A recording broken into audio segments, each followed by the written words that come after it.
בשם השם נעשה ונצליח, שיעור Torah. Baruch Hashem, happy to be here with the dedicated few that show up on the Goy holiday of Independence Day, 4th of July.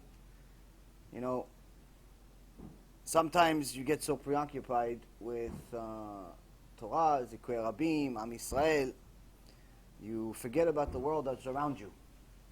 So honestly, I didn't even realize it was 4th of July until about 5 minutes before I got here.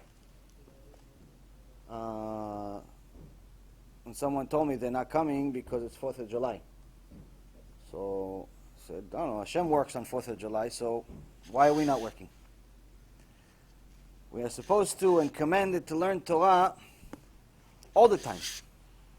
Even more so at times like this, number one, because this is not our holiday. This is not to say that we're not grateful to Hashem for providing us a place to live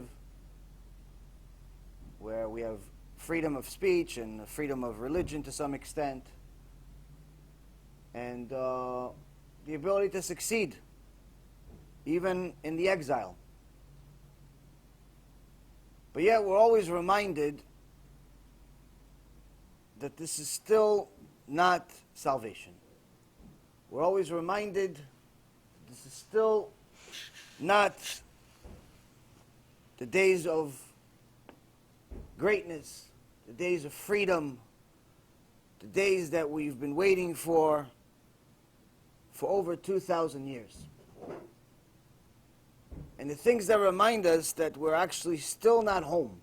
Whether you live in Israel, or you live in America, or you live in London, or you live in Africa, you live in all these different places, Baruch Hashem, that we have students that learn our Torah, Baruch Hashem, on a weekly basis and send us letters and emails and questions and a lot of different things that we try, Baruch Hashem, with Hashem's help always, to help each and every single soul as best as we can. We're still always reminded that we're not home. This is not salvation. This is not the Geulah.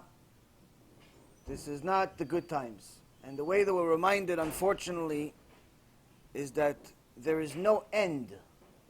There's no end to the suffering. There's no end to the torture. There's no end to the murdering of our people, either by our own hands or by the Goyim. I'm sad to say that today I spent some time being very sad because I found out that another one of our people died. Aaron, I believe his last name is Nachum or Nachman. Aaron Nachman, I didn't know him personally. He's a religious Jew, part of Chabad in Boca Raton. And he also liked to fight martial arts. And Hashem Elachem, unfortunately, just a few hours ago, I found out that his soul was stolen from us by one of these Reshaim, that couldn't control their evil inclinations, decided to murder him just last night. To see and hear our people being murdered is always bad. To see and hear them die is always bad. When it happens just a couple of miles from your house, it hurts a little more. You see that Hashem is not happy. Just last week, I was notified that 3 young kids in New York all died within the same 36 hours out of drug overdose. Young kids, 16, 17, 18 years old. Aaron was only 25 years old. Hashem inkom darav. Hashem will avenge his blood. So, first off, I want the shiur to go to Ilui Nishmatam, all of the people that we've mentioned, all of the people that we didn't mention. BeEzrat Hashem, in the Bet Din of Shamayim, they'll have mercy on them. They'll welcome them with love. And Be'ezrat Hashem, it will help each and every one of us to realize that we're not here and we're not promised tomorrow. When the students of Chazal asked them, Kvod Harav, why do you say that a Jew needs to do teshuva every day? Why do you have to say to do teshuva every day? And he explains it's because we're not promised tomorrow. So you have to do teshuva every day simply because you don't know if you're going to have tomorrow. So you want to make sure that before you leave this world, you've done teshuva. Now, when I posted this online to let the people know that antisemitism is not only alive and well, unfortunately, but it's getting closer and closer to home. Not just in Boca Raton, not just in Miami, not just in New York, not just in London, not just in Israel. It's literally everywhere. It's literally everywhere. We see our people murdered in cold blood, abused, insulted, beat up, persecuted. But we quickly sweep it under the carpet after a few internet posts, a few tweets, a few fundraisers, and we move on. It's time we ask ourselves, why? Why are all these things happening? Why are there so many people hate us? Is there proof that this is all anti-Semitism? Or maybe he just got into with the wrong crew. Maybe somebody mistook the house, tried to rob it, and he got in the way since he was a martial artist. He tried to fight it off, and maybe that happened. Maybe this, maybe that. When I posted it immediately, a couple of people asked, is there any proof that this is anti-Semitism? And I said, yes, there is proof it's anti-Semitism. It's called Torah.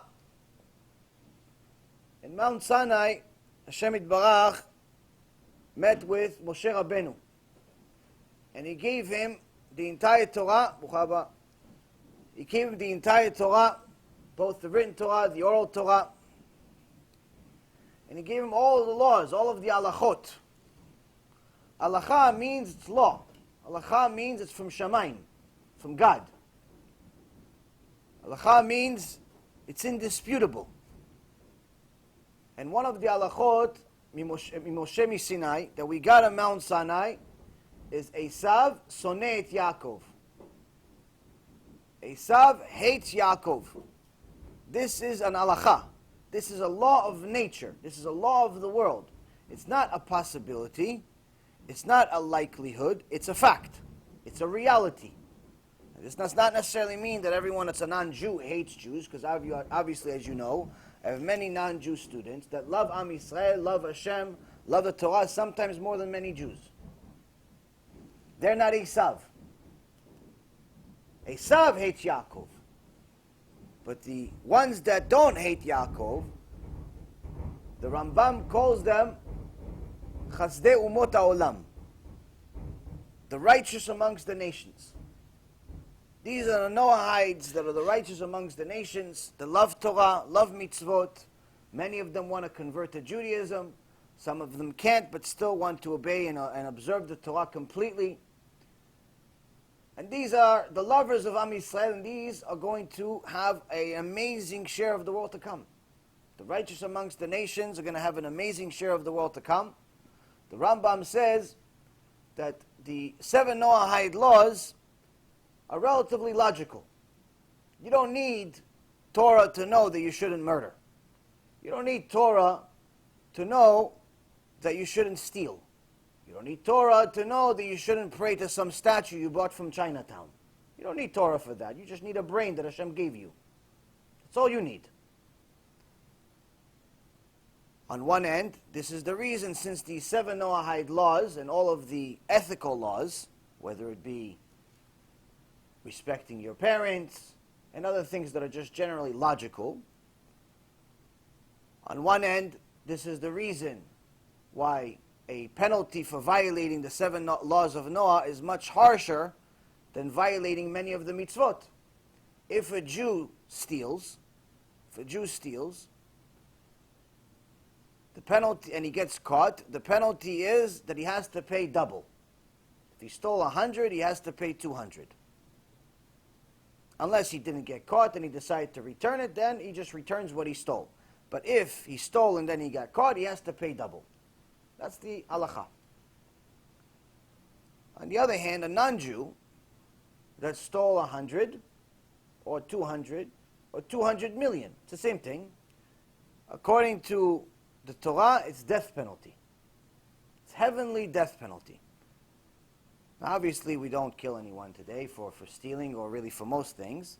But the point being is that the punishment is much harder, much harsher for a Noahide than it is for a Jew. Number one, because they have much less responsibility, much less mitzvot. And two, since they're all relatively simple, logical mitzvot, to not do them, it's really a war against God. It's real, God really takes it personal. Yeah, I gave you just a little bit, and you do against that, just a few things I gave you? So that's one end. The second thing about Noahides that we need to know, and they need to know themselves, is the Rambam says that not everybody that keeps these 7 Noahide laws is going to have a olam haba. Not all of them. Why? If you keep the 7 Noahide laws because God said it, then you are considered amongst the righteous amongst the nations. You're considered amongst the chazdei umot ha'olam. You're wise, you're righteous, you have olam haba, you're amazing. On the other hand, if you just keep those mitzvot because you're a nice guy, you don't steal because you're a millionaire already, you don't need to steal. You don't kill because it's not allowed, you're scared of being arrested. You don't worship an idol because, it's silly. And so on and so forth. You're just keeping it because it's logical.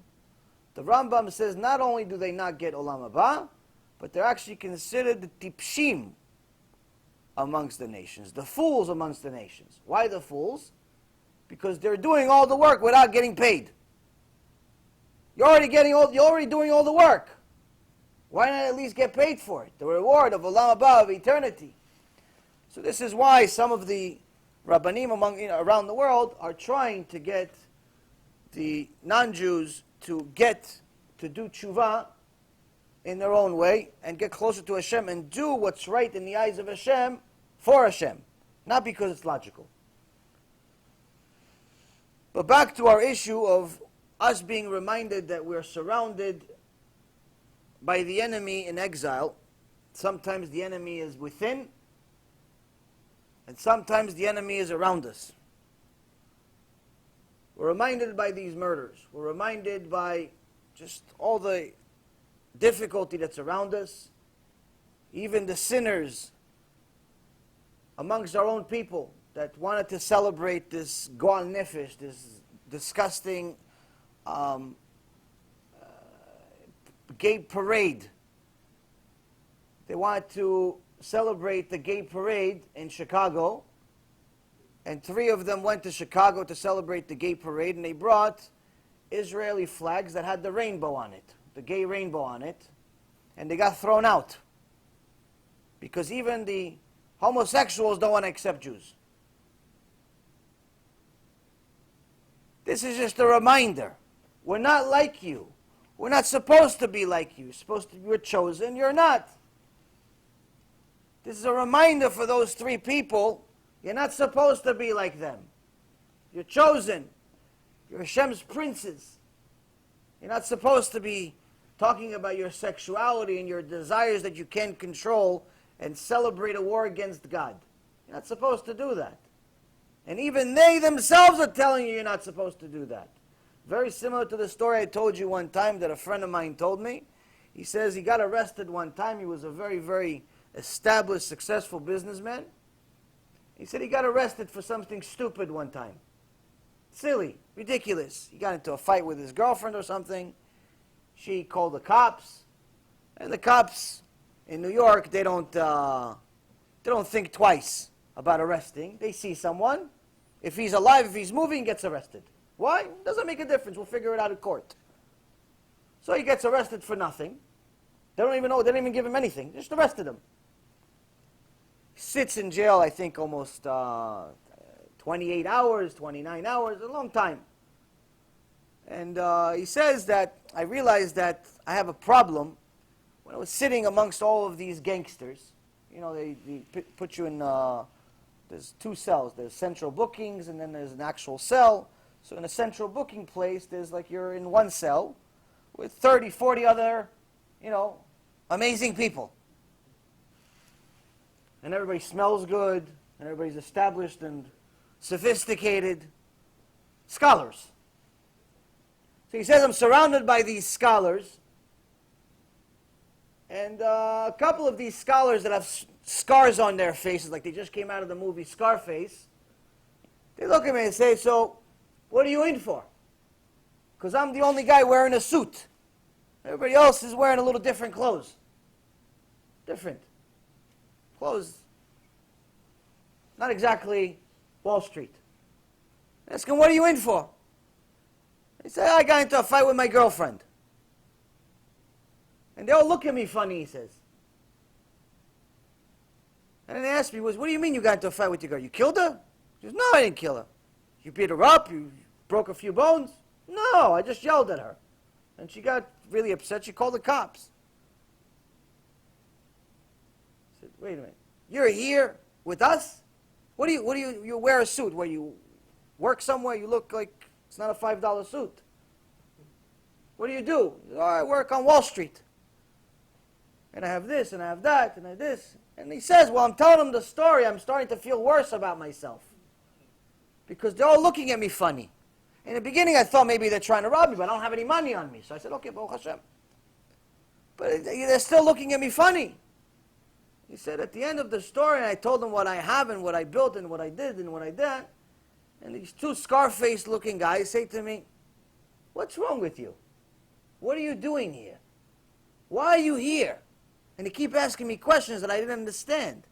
I'm like, what do you mean, what? I just told you for the last 25 minutes. The girlfriend, she scratched me in the face, and then I yelled at her, and she called the cops. He goes, no, we heard this stuff, but why are you here? Why are you here with us? We are criminals.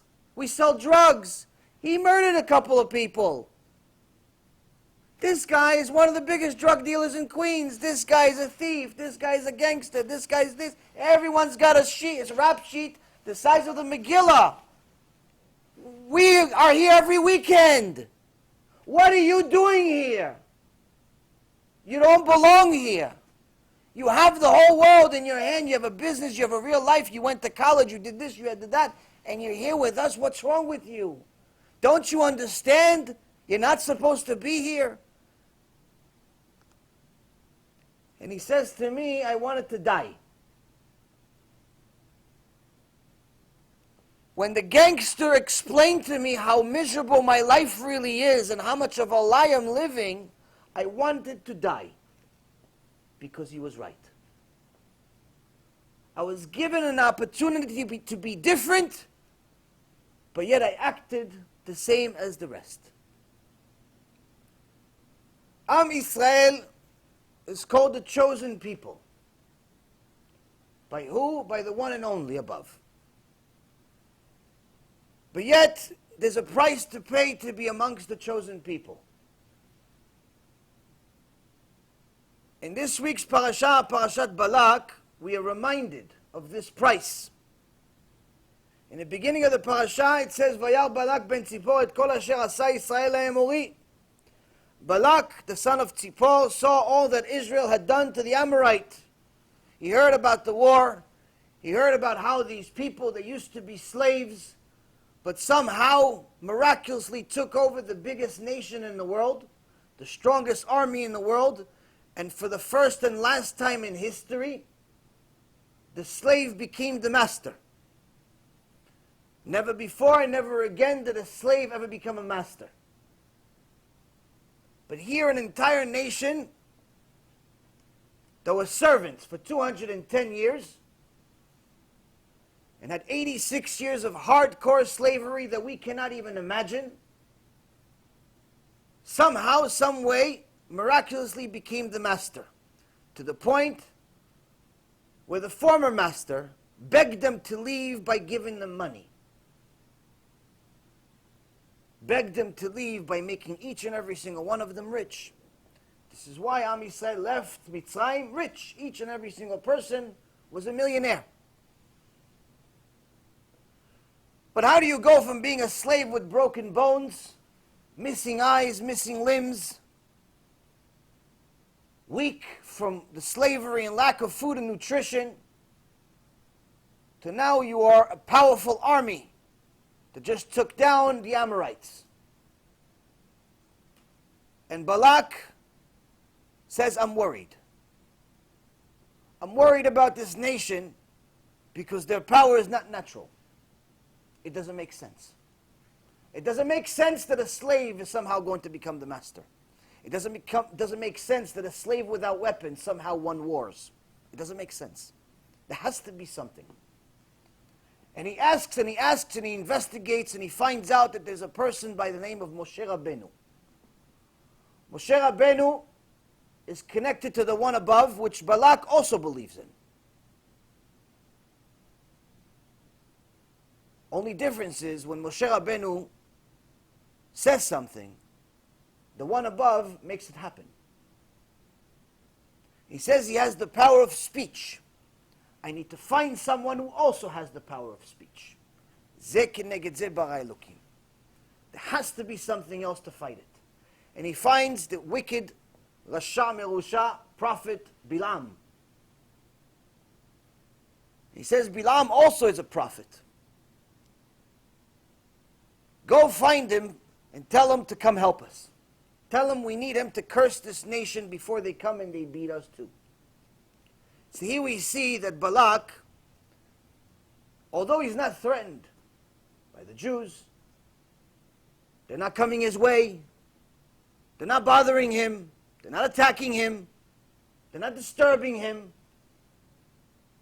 they're not even sending him tweets on the internet. Nothing.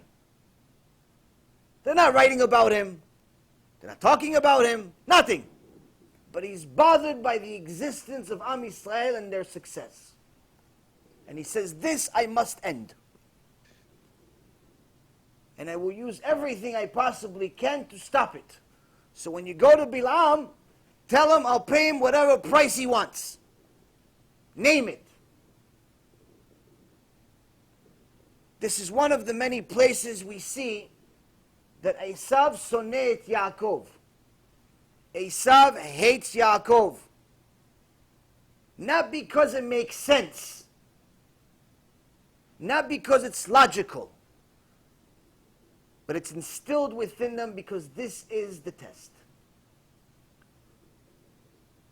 So Am Yisrael does not need to wait for the investigative reports, the journalists, and all of the media out there to come out with proofs of why these murder, Hashem Yerachem, that happened last night happened. We don't need proofs.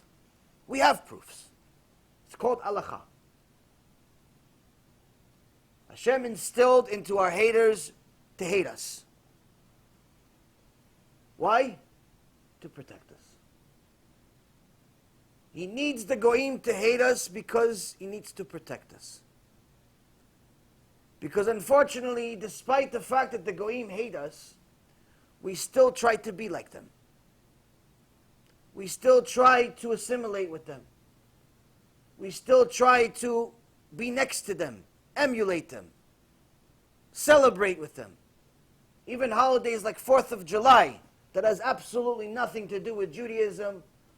Unfortunately, the vast majority of American Jews are celebrating today, and they are not in a shiur Torah like you.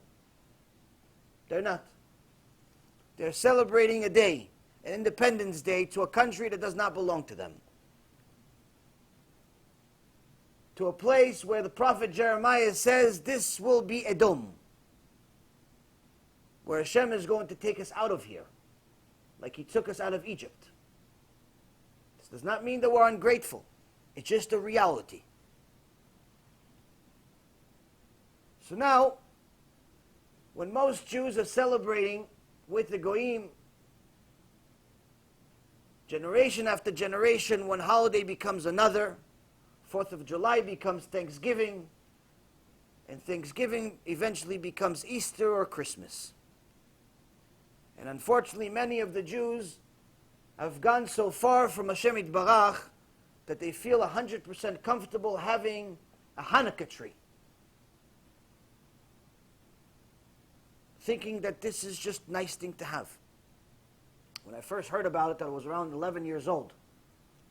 My American Jewish friend told me, "Oh yeah, I'm so excited. Hanukkah is coming." In Israel, we weren't really so excited about Hanukkah coming, other than the fact that we're going to eat some sufganiyot, the little donuts. But I wouldn't call it excited. It's one time a year we have these donuts. It's delicious, it's great, but it's not exactly the highlight of my life. So I asked him, "Why are you so excited?" "Oh, we get so many presents around the tree." And I said, "Excuse me, what do you mean you get presents?" I didn't ask about the tree first. I asked the presents first, just to see what the secret is. I was 11. So what do you mean you get presents? He goes, "We get presents. We get a present for every day." I said, "I get a sufganiyah every day." The whole concept of presents on Hanukkah was not necessarily an Israeli thing. It's an American thing. Similar to the Goyim, because they get presents on Christmas. The only thing I could hear about from the sages, Sipurei Tzadikim, is what they give their kids is maybe some chocolate on Hanukkah, but there's no stories of presents, at least not that I heard of. Maybe there is, but I never heard it. So I found out about these 8 presents in America. I said, "Wow, your parents must be rich." He goes, "Yes, our tree is amazing. It's all white." And I said, "Okay, yeah, back to this tree thing. What do you mean you have a tree?" He goes, "Yeah, we have a Hanukkah tree." I said, "What's a Hanukkah tree?" I'm 11 years old. I've celebrated Hanukkah my whole life. I remember about 5 or 6 years of it. I never saw a tree. What is this Hanukkah tree? And he described to me something that I saw in the mall. Only there they called it a Christmas tree. And although it was disturbing, I quickly forgot and went back to the business of how to figure out how to convince my parents to get me some presents. But years would pass, and eventually I would learn from the Torah that not only is this Hanukkah tree not part of our tradition, not part of our Masoret, but it also is against the Torah to such an extent that it's the equivalent of idolatry. It's 100% idol worship. It's mentioned in the Torah several times, one of them by the prophet Jeremiah, one of them by Hashem Yitbarach himself, saying, when you get to the land, cut down the Asher trees. Cut down these trees. So Yeshua ben Nun asked, what do these trees do? What, they stole? They went with a different tree. They violated. What does this tree do? It's a tree. It stays there. Says, no, someone worshipped this tree. The nations that lived here before, they worshipped the tree. So how is this the tree's fault? What, the tree told me, come here, I'm good. This is a good spot. Come worship me. What did the tree do? It's irrelevant. Anything that was ever used for idolatry has lost its right to exist. It's called to'avat Hashem. It's called disgusting to Hashem. We are not allowed to benefit from idolatry in any way, shape, or form, which is also the reason and the argument we add to the whole issue of wigs today that come from natural hair. Unfortunately, there's not one human being on earth that can look me in the face and swear on their olam haba that they know for sure, 100%, that the wig they bought from the store did not come from idolatry. Because the reality of it is that even if one hair, you have thousands amongst tens of thousands of hairs in every wig. It's a full head of hair. If one hair, one, not all of them, if 99.9% of the hairs come from some Russian jail, which is unethical to begin with, but it's not idolatry, comes from some Russian jail. But when I went to the factory, first in China, then it went to Italy, possibly stopped in France, then went back to London, eventually arrived in the United States. By the time it got there, all the custom-made jobs they made to fit your head, one hair sneaked up in there that came from the temples in India. Your entire head of hair is now 100% idol worship. Can anyone in the world put their olam haba on the line and look at themselves in the face? Who am I? Look at themselves in the face and say, I know this is not from idolatry. I know that not even one hair in this wig is not idolatry. Can? No one can. That's the problem. So why do people take such big risks with their olam haba? Because we are losing the battle. We are losing the battle of Gog Umagog that's within us. The battle amongst the nations and them hating us has always been and will always be. Hashem instilled hatred amongst the nations for us because He needs to protect us. We try to be like them even when they hate us. Imagine what we would do if they loved us. There would be no us. According to recent statistics, in many parts of the United States, there are over 75% assimilations. Over 75% of Jews are marrying goyim. Many of the people that come to me asking for help come from intermarriage. Either their parents were intermarried or they themselves are intermarried and they finally realized, I have a problem. My wife is not Jewish, my husband is not Jewish, we have 2 kids, we have 3 kids, we're not just boyfriend, girlfriend. I can't just leave. I love him, I love her, I have something. What do we do? She believes, he believes. What do we do? Some are legitimate and some are fake. There's a family that Baruch Hashem and BeEzrat Hashem I've been working with over the past year.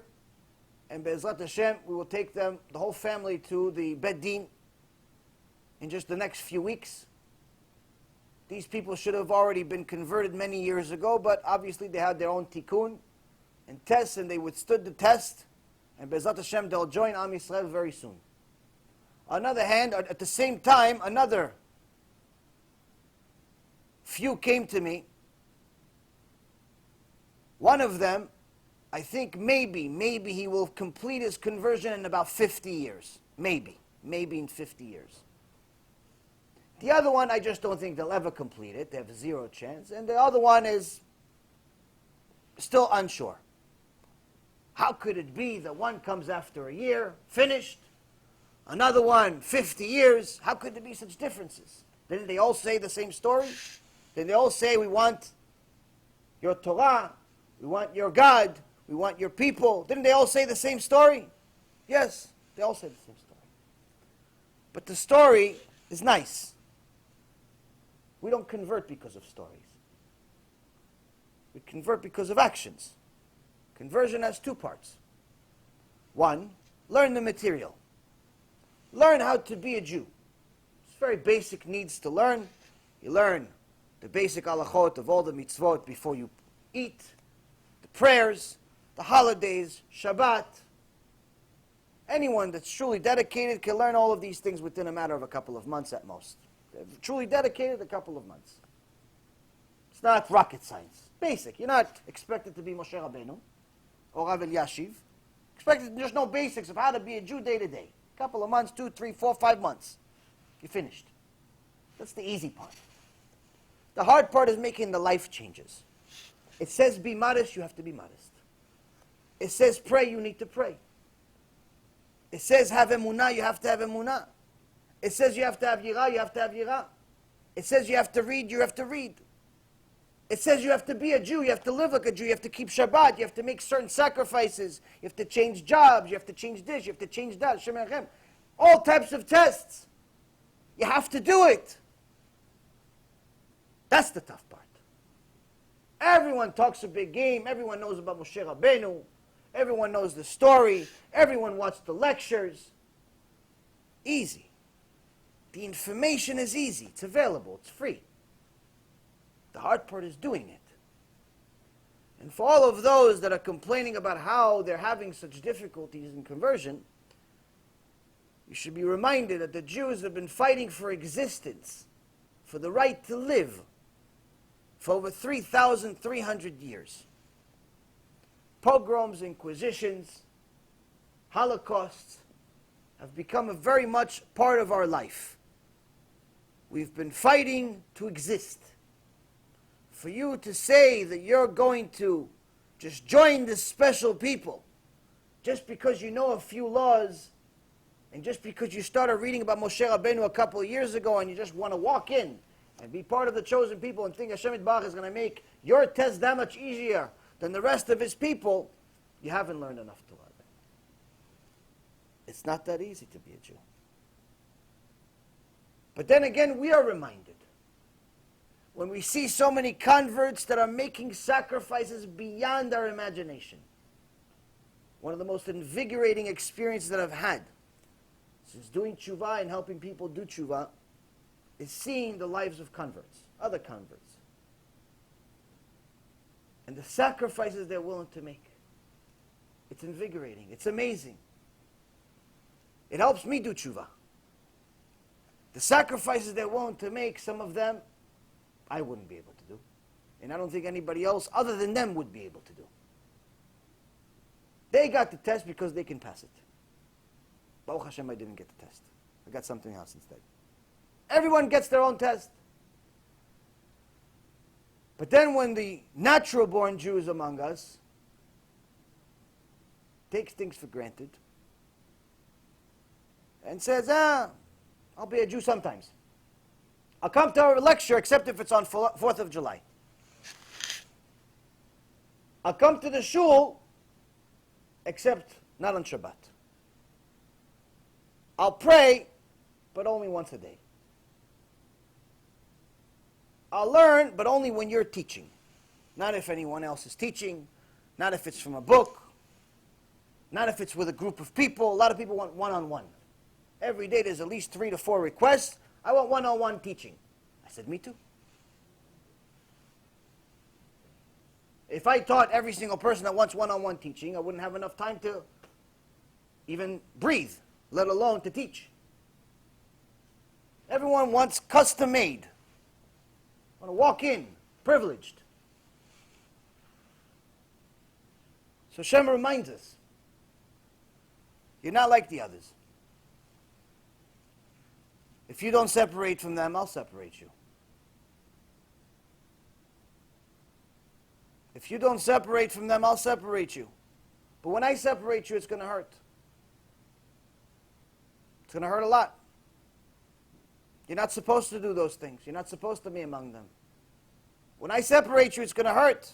He reminds us in the Torah several times. Balak is telling us here, I hate you. Bilam, who believed and spoke to God, says, I hate you. I hate you because I'm supposed to. It's my job to hate you. Because if I didn't hate you, you'd want to marry me. You'd want to celebrate with me. You'd want to be me. That's not your job. You're not supposed to be me. It's supposed to be you. It's supposed to be a light to the nations to bring everyone else up, not go down to their level. Which brings us to the current disaster in the world. In the Kiruv world today, unfortunately, we have many problems. Every day there's someone that decides that they need to rebuke the rebuker.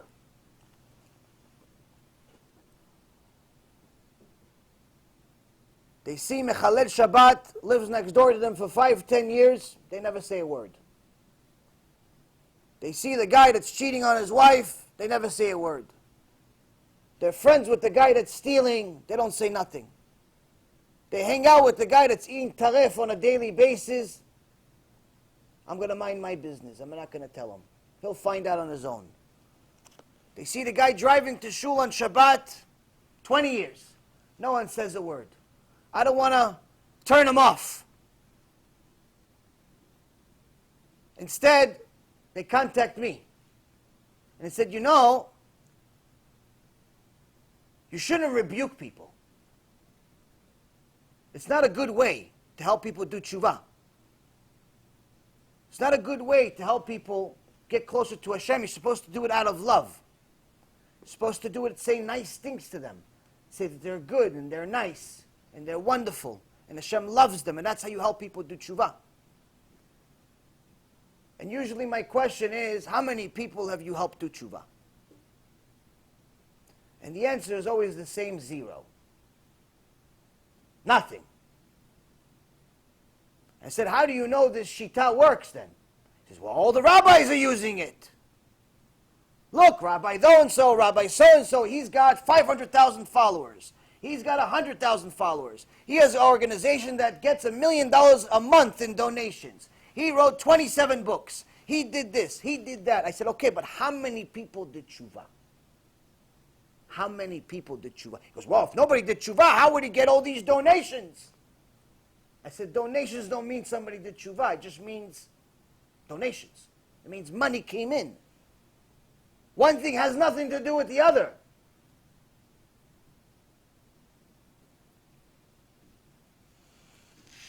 But the worst part of it all is that even though this is expected, the most difficult part to deal with is when you have these people come to you from a place you never thought they will. They used to call themselves your friends. So this happens regularly. And just last night, this person that used to come to my house, show up unannounced,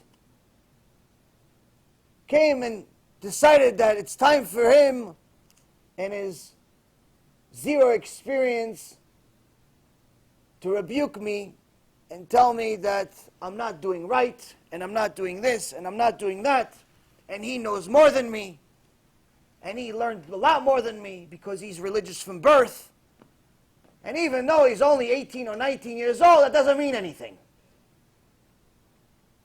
He knows more than me, he's more learned than me, and he did this, and he knows that, and he knows, and he's got all these books.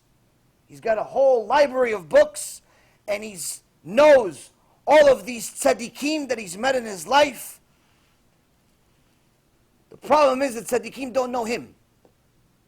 He knows them. He saw them from far, or maybe they gave him a bracha, but they don't know him. He has the books, but he never read them. I know people like this my whole life. When I was in a business world, these people would come to my office. He said, I know Carl Icahn and Eddie Lampert and all these different bigwigs, all these different billionaires. I know this guy, I know that guy, this billionaire and this millionaire, and I'm friends with this guy, and this guy's my neighbor. I said, oh, wow, okay, good. So you want to go into the business? No problem, I'll give you a job. Why aren't you working at a big firm with all these contacts? Oh, no, I want to work at a small firm. There's always a nice excuse. I want to work at a small firm. I said, okay, you got it. Their loss is my benefit. Fall for it every time. You got this contact and that contact, no problem. Go. Ready? Go. My little daughter, she likes saying, ready? Go. I said, okay, ready? Go. So they start working. A week passes by, 2 weeks pass by, a month pass by, 3 months pass by, and I see that they're the least productive people every time. But they're very good at telling me about who they know. They know this one, they read that book, they met that one, and this one's their neighbor, and this one is this, and this one is that. So during the crisis of 2008, market crisis, for anyone that had a little bit of experience, knew that it was the biggest opportunity in the last century to invest. Invest when the market's down, not when the market's up. You buy when everyone's selling. It was an opportunity to buy if you had cash. We had an opportunity to buy a company that was worth at least $1.5 billion for $85 million. Nothing, peanuts. You make money on day one. Now, I didn't have $85 million liquid. Need to raise the money. So where do I go? Hey, the couple of guys that know this one and that one and this one and that one, right? I said, hey, this is chump change to the people you know. These guys do $85 million deals each on a daily basis. Pick up the phone, call them, set up a meeting, I'll show up. Ready? Go. You got the context, you know Eddie, and you know Steve, and you know this one, you know that one. Ready? Go. You've been here for 6 months warming up my chair, collecting a salary. Fine, no problem. Now it's the time to use these contacts. You said you know this one and that one and this one and that one. Ready? Go. All of a sudden, it's a busy signal. All of a sudden, I don't know him that well. Like I'm not really sure if he's gonna talk to me about. Like I don't know. Like all of a sudden, it's not like that. You know, it's not like that. It's always an excuse. What do you mean? You put on your resume. You know this one and that one. You know him. What happened? Now it's go time. Go. Nothing. Zero. Same thing goes for all of these heroes. I know this tzaddik, and I read this book, and I have a collection of books. Yeah. You know all these people? They know you. They know you. They're going to vouch for you. They tell you that what you're doing is right. Because if what you're doing is right, you have to rip half the Torah. Because if rebuke is hate, that means that everything that Moshe Rabbeinu said is hate. And then you have to rip the other half of the Torah. Because everything that Hashem said was rebuke also. Rebuke does not mean hate. Rebuke comes out of love.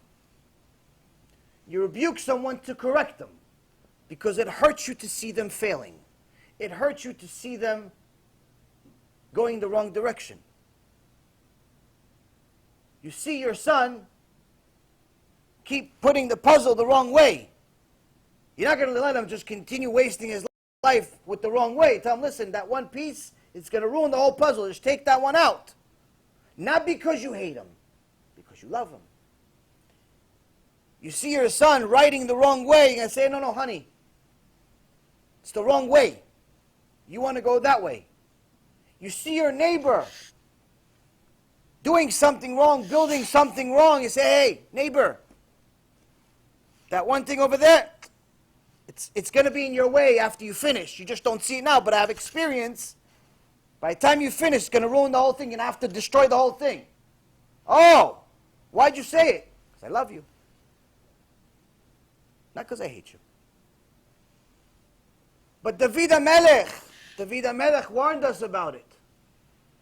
And he said in Tehillim 118, Sabuni gam sevavuni b'shem Hashem ki amilam, Sabuni kedvorim doachu ke'esh kotzim b'shem Adonai ki amilam. They encircle me. They also surround me in the name of Hashem. I cut them down. They encircle me like bees. But they are extinguished as fire does thorns in the name of Hashem. I cut them down. David HaMelech is telling us several things, and one of the chidushim we had, Baruch Hashem, it's not the dvorim, it's not the bees that are obvious that hurt the most. It's not the Esavs of the world that try to debate me about Christianity that I care about. It's the so-called tzaddikim, the ones that think they're tzaddikim. They come to me, oh, I'm in the name of Hashem. In the name of Hashem, I'm here to rebuke you. I'm here to tell you you're doing wrong. I said, okay, no problem. Ocheach tocheach et amitecha. It's a mitzvah in the Torah. You think I'm wrong? No problem. But how come all the mechalelei Shabbat in your community, you don't rebuke them? How come all the women that are walking in your shul half naked, you don't say a word to them? How come all the people that are intermarried, you welcome them into your shul? Why? Let's say my strategy is wrong. Let's say. Fine, I'll take it. What about yours? In the name of Hashem they come. And how they come, David HaMelech says, they come like bees. They think they're doing a mitzvah. But he says, we fight them in the name of Hashem. And all of these fakers will be destroyed eventually. We don't want bad for anyone. We want everyone to do teshuva. But before you go in the way of someone that's trying to sacrifice their life to help people do teshuva, ask yourself a question. All those people you know, all those tzaddikim, all of those books that are on your shelves that you haven't read, they agree with you? Or is it just like 3 verses in some parasha that you mistranslated? Those books, those Gemara, the Zohar, the Mishnah, all of those books, all of those tzaddikim that you say you know, they're going to vouch for you, they're going to sign a check for 85 million? Or when you come, say, hey, I rebuked the guy that left a life of millions to work for free to help Am Yisrael do teshuva. I rebuked him, so he stopped. So he's not doing it anymore. He gave up, he retired, he went back to Wall Street. They're going to vouch for you in Olam Haba. They're going to come to you in Olam Haba, yeah, he did right. He did right. I'll vouch for him. They wrote the check. They wrote it. Or they're going to say, no, I don't know. That guy, I wouldn't even mess with that guy. I blessed him, that was an accident. I didn't know it was him. It was before he did this craziness. I wouldn't have blessed him if I knew. Oh, it wasn't like that. I wasn't sure. All of a sudden, no one knows. This is important to know. It's important to know because unfortunately, the Gog Umagog that we've been talking about for the last 3 years of doing lectures, it starts at home. It starts inside. The Erev Rav is inside. The Gog Umagog is inside. Satan is inside. It's all inside. What are we doing today to help Am Yisrael do teshuva? So Rabbi Akiva in Mishnah Avot, Gimel Yud Zayin, that we're up to, 3:17, he says the following. Rabbi Akiva, שחוק, אומר, שחוק וקלות ראש מרגילין את האדם לערווה. מסורת סייג לתורה, מעשרות סייג לעושר, נדרים סייג לפרישות, סייג לחוכמה שתיקה. Rabbi Akiva says mockery and levity accustom a man to immorality, sex crimes. The transmitted oral Torah is a protective fence around the Torah. The tithes, the maaser, is a protective fence for wealth. Vows are a protective fence for abstinence. And a protective fence for wisdom is silence. So first, as a derech chachamim, first we find out who is this Rabbi Akiva. Most people that live on this planet and have heard of something called Torah have heard of who, or the name Rabbi Akiva. But as it's the way of our rabbis, before we commit to learning his Torah, we need to learn about him a little bit. Who is this Rabbi Akiva? Rabbi Akiva was a 3rd generation Tana, but he's one of the most, if not the most, famous sages in history. By far the most famous Baal Tshuva in history. He's also the son of Yosef, the convert. His father's name was Yosef, and Gemara Masechet Brachot 27. It talks about how his beginning of his life started, and by life I don't mean the way he was born, but rather life of Torah. He was a 40-year-old divorced with a child, and illiterate. And his job was to clean horses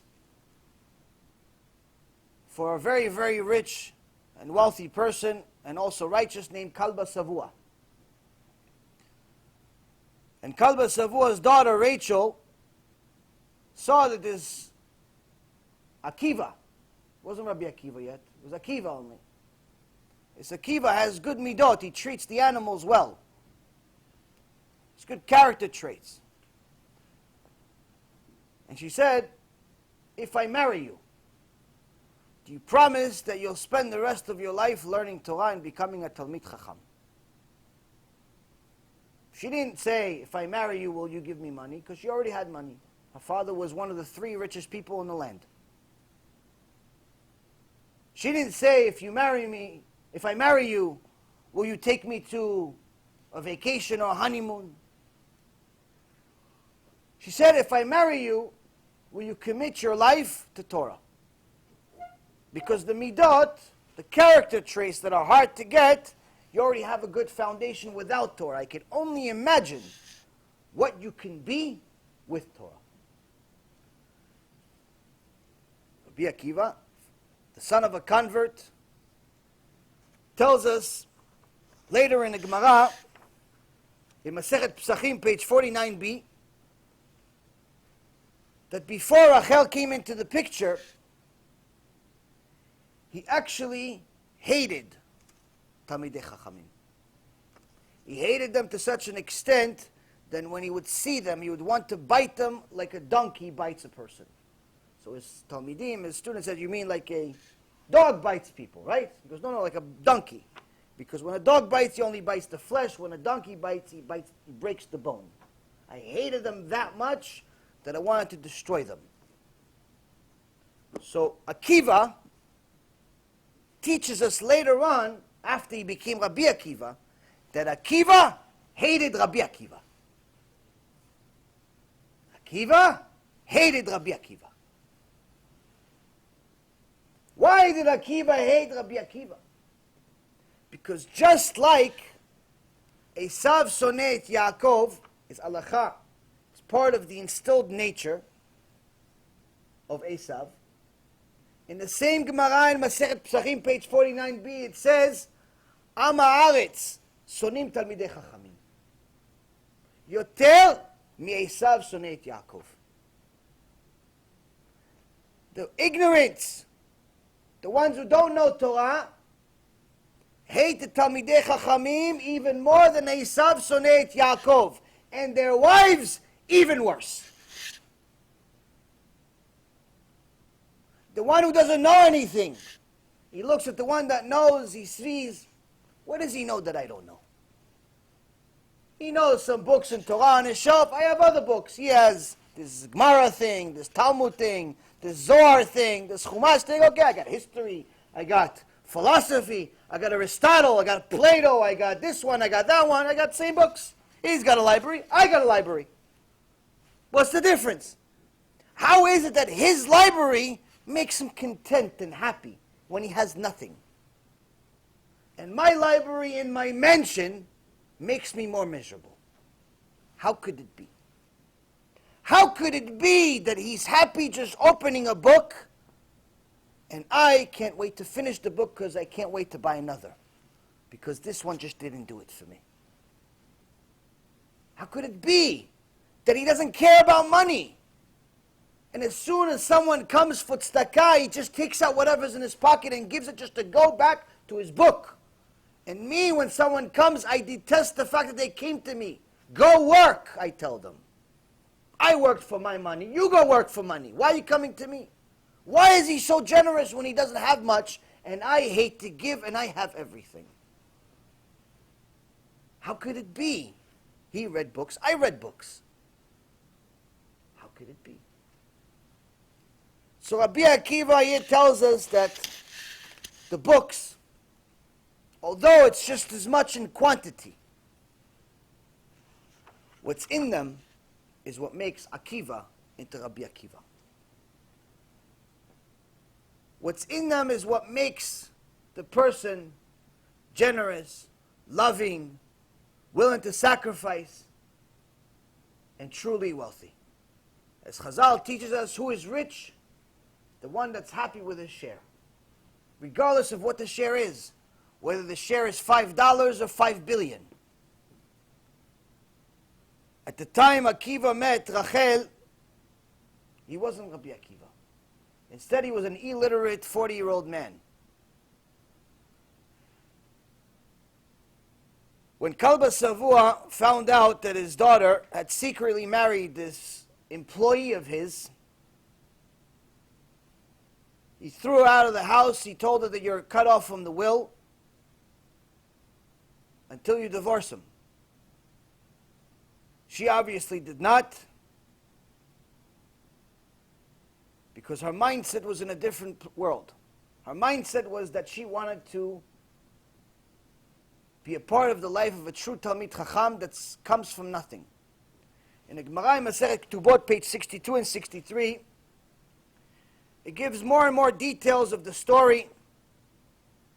And over the next 12 years, Rabbi Akiva goes through tests after tests to eventually become Rabbi Akiva. But before he becomes Rabbi Akiva, he first has to learn the alphabet.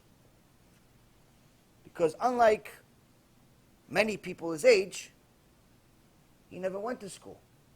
He didn't know the alphabet. There's no kindergarten for 40-year-olds. If Rabbi Akiva showed up to yeshiva today, they would reject him. They say, you're too old. Go back to cleaning horses. Luckily, the yeshiva system was a little different back then. So he went to kindergarten to learn the alphabet, but he felt embarrassed and he ran back home and he said to his wife, Rachel, I'm sorry, I can't deliver my end of the bargain. I cannot do it. It's too embarrassing. She said, okay, no problem, so I have a second deal for you. I said, okay, what's the deal? She goes, you know the little donkey that we have? He goes, what? You mean the donkey that has a hole in his back? That donkey is good for nothing. He goes, yeah. Just do me a favor. I just want you to do me one favor. Take the donkey, fill up that hole that he has on his back with some ground, some earth, and plant a seed in it, plant a little flower on it. Just walk him in the market and, water the plant. Rabbi Akiva looks at his wife, goes, this is what you want me to do? It's either that or you go back to kindergarten. He goes, oh, I'm going back with the donkey, no problem. And he walks around town with this strange donkey, this deformed donkey. And everyone looks at him and is like, what's wrong with this guy? Why are you watering the donkey? And they see there's a plant in the donkey. After a day, he finishes. You do it? Yes, no problem. Second day, he finishes. Come home? Yeah, you did, no problem. After a week of doing this, his genius tzadikah wife says to him, so, how was work today? He says, yeah, I'm watering the donkey. He goes, okay, so is everyone still laughing at you? He goes, no, not really, actually, don't even pay attention to me. He goes, why not? He goes, no, after the first day, they looked at me strange. The second day, a little less people looked at me strange. By the third day, no one cared. Now a week, I'm just like everybody else. She says the same thing will be with kindergarten. Go learn the alphabet. And Rabbi Akiva listened to his wise wife, and he went to learn the alphabet. And after learning the alphabet, he dedicated the next 12 years away from his wife, away from the world. He went to yeshiva and did not come back. No vacation, no 4th of July. 12 years away from home. Today we leave 12 minutes. Are you coming? Are you coming? It's Shul Torah still. Are you coming? Are you coming? It's work. Are you coming? I'm still at the store. Are you coming? It's been 13 minutes. Every day. Today we have a problem getting 13 minutes free. Everyone. She let her husband go for 12 years. Why? I want the finished product. I want Talmid Chacham. 12 years later, he comes back only to overhear a conversation where the wicked neighbor decides to cross the line. He tells her, how long are you going to be a widow of a living man? Meaning, he's alive, but he's never with you. She goes, I'm going and I'm waiting for the finished product. And if he would be here, and he would know what I really wanted, I would want him to go for another 12 years. Rabbi Akiva had so much honor and respect for his wife that he did not even waste a moment and he turned around without even saying hello and went back. He went back to the yeshiva for another 12 years. From here, Rav Chaim Shmuelevitz tells us, here we learn that both Rabbi Akiva and his wife knew the significance of consecutive study. And they knew that 12 plus 12 does not equal 24 in Torah world. When I tell you guys that sometimes some people call me and they tell me they have a lot of serious problems, or sometimes they tell me they want to be Talmidei Chachamim. And they ask me, what's the secret? And there's a secret. What's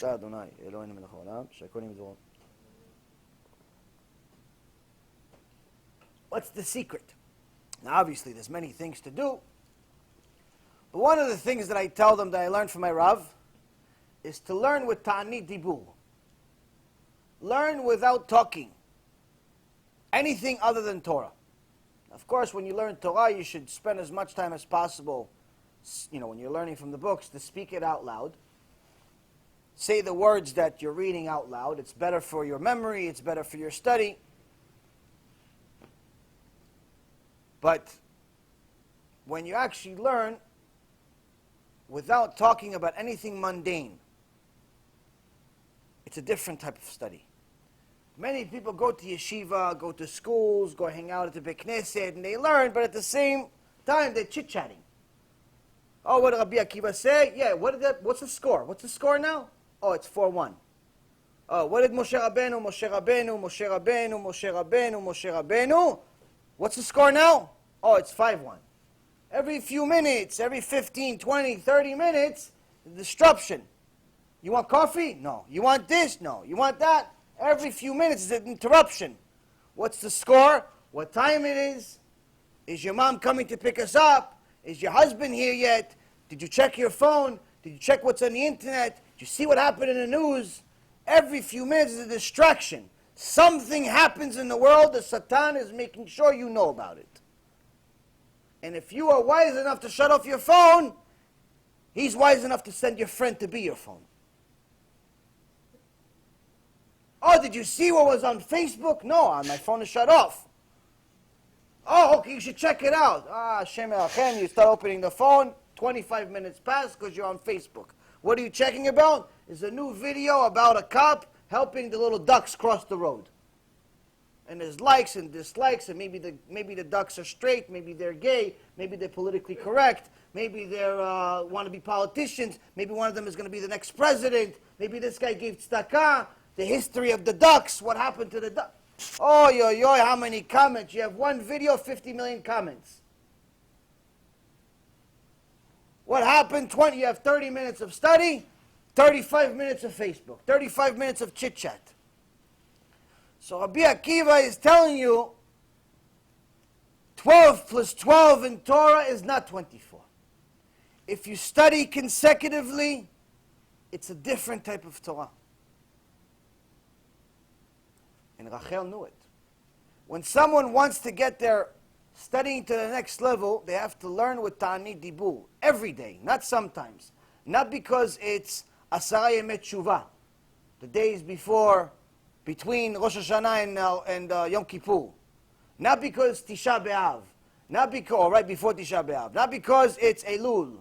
Not because it's Pesach. Not because it's, Shavuot, or any other excuse people give themselves to finally study. No, it's every day. Every day. Take 2 hours, study, without talking. No baseball, no basketball, no stock market, no honey, what do you want for dinner? Nothing. Study. Open the book, study. You need to go to the bathroom, go to the bathroom. Your wife asks you something and it has to be an answer, mumble, like, and 3 words, end of conversation, but don't say anything. Keep your mind on the Torah. Because Chazal taught us, you can lose your Torah as quickly as you blink your eye. Meaning that if you don't focus on your Torah for even as little as the time it takes to blink an eye, you could lose your entire Torah. 7 years of Torah, not just what you study today. Why? You didn't honor it. So first and foremost, for all of you men out there and some of you women that are actually studying and learning Torah, you study Torah with Ta'anit Dibur, it's a different level of Torah. Shut off the phone, shut off the TV, shut off the world. And if your friend can't shut up, find a new friend. Find a new chavuta. It's either learning or chit-chatting. You want to chit-chat? Just chit-chat. Go to the cafe, chit-chat. What are you learning? For what? So Rabbi Akiva knew it. And the outcome was that after 24 years, he not only became Rabbi Akiva, but he became Rabbi Akiva. Rabbi Akiva that can revive the dead. Rabbi Akiva with 24,000 students, the biggest rabbi in history since Moshe Rabbeinu. 24,000 students, where the least of them knew the entire Torah and was able to revive the dead. The least of them. The best of them, Yonatan ben Uziel, was to such a level that when he would study, there would be a fire above him. And if any bird flew above him, it would go on fire. So here we have 24,000 students, the greatest minds that ever existed. All his students. So if they're his students, what is he? So this very same Rabbi Akiva came home with 24,000 students. No one knew that this is the same former Am Haaretz, former ignoramus, former Akiva that was washing horses. No one knew. They said, the Gdol Ador is coming. Who? Rabbi Akiva. No one put two and two together. Rachel knew. Rachel knew it's my Rabbi Akiva. But Rachel was homeless. Rachel was living and sleeping on hay. On hay, with the horses. Rachel had to sell her hair so she could eat. That's the sacrifice Rachel made. And when she came and she saw there's 24,000 students, just imagine 24 Dolei Ador, all show up in town. Imagine. One tzaddik, or somebody says he's a tzaddik, shows up to town, half the city shows up. Imagine 24,000. 24,000 show up to the city, and Rachel knows it's my Rabbi Akiva. It's my Rabbi Akiva. And she goes and she tries to go in, and the students say, hey, lady, it's the Gdol Ador, relax. Wait, she's trying to get to the Rav. She's trying to get to Rabbi Akiva. It's our Rabbi Akiva, but they're like, there's this homeless lady. She's going to get close to her. Rabbi, Rabbi Akiva says, oh, let her in, because my Torah and your Torah are all hers. Everything we know belongs to her. Why? Because the Torah teaches us that the one who enables another to do a mitzvah is bigger than the one that actually does the mitzvah. So the wives of Am Yisrael that send their husbands to go learn Torah, you have nothing to feel bad about. The wives that send their husbands to go do Zikui Rabim, you have nothing to feel bad about. Your Olam Haba is much bigger. Your reward is much bigger. When he calls you and he says, honey, do you want me to come home? You say, honey, why are you calling me? Keep learning Torah. Stay in the yeshiva. Stay in the kollel. Why are you calling me? I'm only home because I'm waiting for this Olam Haba reward. What are you doing? Why are you interrupting? Why are you interrupting your study? So Rabbi Akiva says to his wife, if I only could, I would have an artist create a Yerushalayim Shel Za'av, a gold tiara with the skyline of Jerusalem. Why? Because she sold her hair so she could eat. He says, I want to replace it. Replace this hair with a crown full of diamonds and gold. This is what he told her when they had nothing. Eventually, Kalba Savua, her father, comes to this Gdol Ador and he says, Kvod Arav, 24 years ago, I made a vow. I threw out my daughter because she married this Amaretz. She married this ignorant person. And listen, I keep Torah and mitzvot. I know a little bit of Torah. I didn't want my daughter to marry some ignorant person. So I thought that to encourage her to leave him, I'll throw her out. This is not usually a shita that worked back then or today. So all of these parents that throw their kids out, unless you absolutely have no choice because they're simply destroying the house, usually try to get them closer rather than throwing them out. That's not usually a good solution. But we all have our own tests. And may Hashem have mercy on each one of us through our tests. Kalba Savua had his own test, and he didn't realize that the reason why he threw his daughter out is sitting in front of him. He didn't know that Akiva was not Rabbi Akiva. So Rabbi Akiva says to him, when your daughter married this Amaretz, if you knew that this Amaretz would one day become a big rabbi, not Gdol Ador, but a big rabbi, he had a Keilah, Talmid Chacham. He says, if I knew that this guy just became just Shomer Mitzvot, I wouldn't have a problem. Forget about Gdol Ador rabbi. He goes, then don't worry, the vow you made 24 years ago is not a valid vow. It's not canceled. It never existed because you made your vow based on things you had no idea of. And by the way, I'm your son-in-law. At that moment, Kalba Savua was astonished. And he had such value for Torah, and he says, half of mine is yours. And he gave Rabbi Akiva half of his wealth. And shortly after, Rabbi Akiva found two fortunes even bigger. And he actually became even richer than Kalba Savua. But one day, throughout this whole journey, he showed up at home to remind his wife that he never forgot.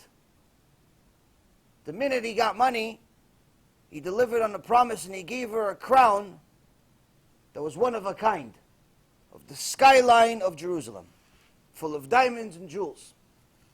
So Rabban Gamliel's wife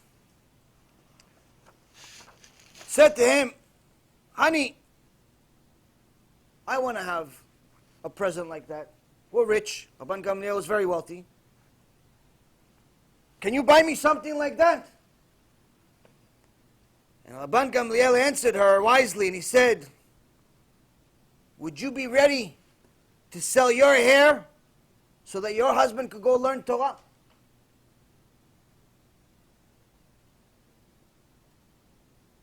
Would you be ready to sell your olam hazeh for your husband to go teach Torah, learn Torah? Would you? Every Bat Yisrael has to ask herself this. What's more important to me? This world or the next one? Which one? If it's this one, there may not be a next one. The more you like this world, the less likely there will be a next world. This does not mean we have to suffer in this world. It's not what we're saying. But the more connected to material world here, the more connected you are, the less care you have, naturally, about this next world. It's not an insult to anyone in particular, it's just a reality. And Rabbi Akiva is one of the few that was able to teach us that you can benefit in this world and the next.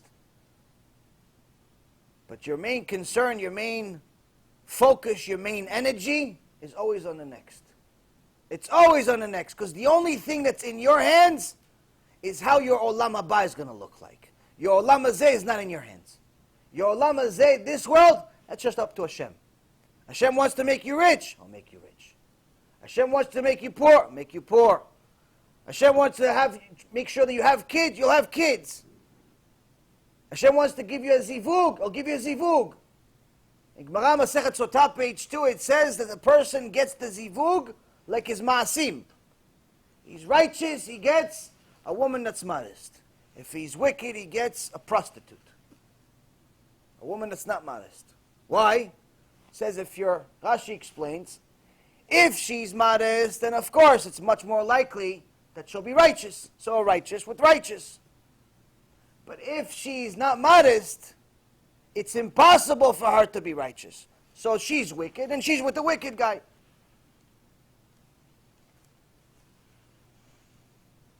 So now that we know that this Rabbi Akiva went to the cleaners with tests after tests, learning the Aleph Bet at the age of 40,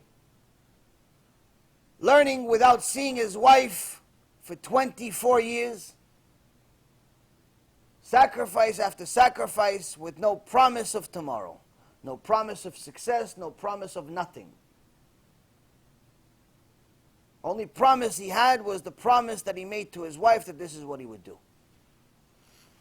And the promise that Hashem Yitbarach told us in Parashat Vayetchanan, which is that he pays his lovers for thousands of generations. Only two promises. I do mitzvot, I follow Torah, I'm in good shape. Why? I both deliver on what my wife wants, so she has a nice, pretty olam haba, and I make Hashem happy. Who's better than me? So now that we know this a little bit, just a little, about Rabbi Akiva, let's see what he says. We have a lot to learn from him. Someone that's able to have 24,000 students, if we had 24,000 pennies, we'd be proud of him. He had 24,000 students. So Rabbi Akiva, he says, there's a map. There's a few things you need to know of how to establish your relationship with Hashem Yitbarach. And first and foremost, you have to understand that the war, it never started. The Gog Umagog war, it never started. The war with Esau, it never started. The war with the Erev Rav, it never started. It's always been. From the minute the world was created, it's always been. In the end of days, before the Mashiach comes, we will have another physical war around us. Missiles, atomic bombs, Hashem Yirachem, and all types of horrible, awful things that only God can protect us from. But why will God protect you if you didn't even acknowledge Him for 30, 40, 50 years? Why? Why would God acknowledge you when instead of going to Shurei Torah, you went to clubs? When instead of going and doing teshuva, you stayed with the non-Jew, non-Jewish. Instead of getting closer to Hashem Yitbarach, you got closer to the mall. Why? Why is He going to save you? So Rabbi Akiva is telling you, listen, I love you. I love you. So I'm going to tell you some things that are hard to hear. Not because He hates us. Rabbi Akiva was one big ball of love. All of the sages. Full of love. People always connect Rabbi Nachman from Breslev with love. Because some of his students, or at least they call themselves his students, like to break dance in the middle of the street. The reality is that if Rabbi Nachman from Breslev was still around, he'd see these break dances in the middle of the street, he'd probably burn them from the fire of Kedusha that he has. That's not Torah. Many people say that Lubavitcher Rebbe, Zecher Tzadik Livracha, was full of love. There's no doubt about it. But if he saw some of his students that tell their congregants to drive on Shabbat to Beit Knesset so they have a minyan, he'd also burn them with his Kedusha. It's not Chabad. It's fake Chabad. It's fake Breslev.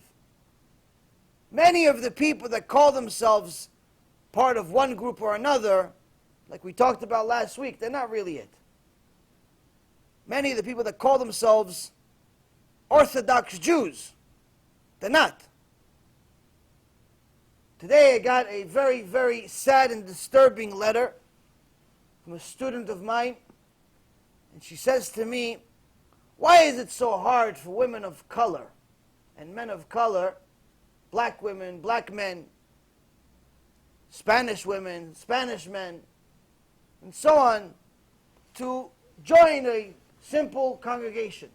Is it not a surprise that many go to Reform and Conservative? They're much more accepting. Just to me, I go to a Keilah, Orthodox, Sephardic, Ashkenazi, whatever it was, and all of a sudden people immediately question my Judaism, they question my conversion, they question my beliefs, but nobody else that comes there, they question. Another guy tells me a similar story. He says, yeah, I went to the minyan, I was born Jewish, just that my parents are black. Because their parents were converts and so on and so forth, but I'm already second generation Jew. But when I go to some minyan somewhere, they ask me if I'm Jewish, but they didn't ask the other guys if they were Jewish. And then I heard one guy says, no, I don't want to pray with him. So she asks me this horrible, awful question. How is this Judaism? What's the answer? It's not. It's not Judaism. It has nothing to do with Judaism. It has to do with Reshaim. Akol kol Yaakov, vayedayim yedei Esau. They sound like Jews, but in reality they're Esau. A Jew that knows Torah but has no midot, Gemara says a dead animal in the street is better than him. A Jew that has an ounce of racism in his blood has to question his Judaism. Has to question his Yirat Shamayim. A Jew that looks at any other Jew as anything different than him, regardless of his eyes, his skin color, his past, whether he's a convert or a Baal Tshuva or a frum from birth. If he's a Jew, he's a Jew. You look at him different, you're a Rasha. Who said? Torah. I had one time a student tells me a story where she went to the mikveh and she said, they told me I'm not welcome in this mikveh. And I told her, why are you not welcome in the mikveh? You're a woman, you're married. What's the problem? You fit the description of what's required for a mikveh. Married, Jewish woman, mikveh. What's the problem? She says he doesn't accept converts. I said, oh, he's not Jewish. We don't accept him either. These people are not Judaism. These are the Reshaim of the world. This is Erev Rav. This is Amalek. This is Esau. This is the worst people on earth. You distance yourself from them. You stay away from them. You're not even allowed 6 feet next to them. Them, atomic bomb is better.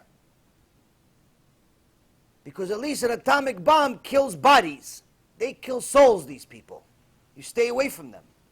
It's not Judaism. It has nothing to do with Judaism. Racism has nothing to do with Judaism. You must love another Jew. Even more so if he's a convert. Even more so if she's a convert. There's no such thing as we don't accept converts. And the few keilot remaining in the world that say openly, we don't accept converts, they have a serious problem.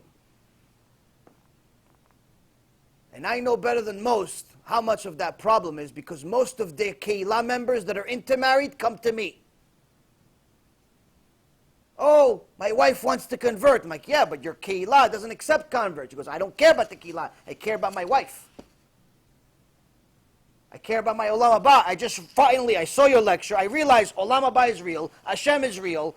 Torah is real. I have to do something about it. My wife wants the same thing. She said it's real. She wants to change. She wants to do this. She wants to do that. We have to convert. We have to change. I have to do tshuva. I have to do everything.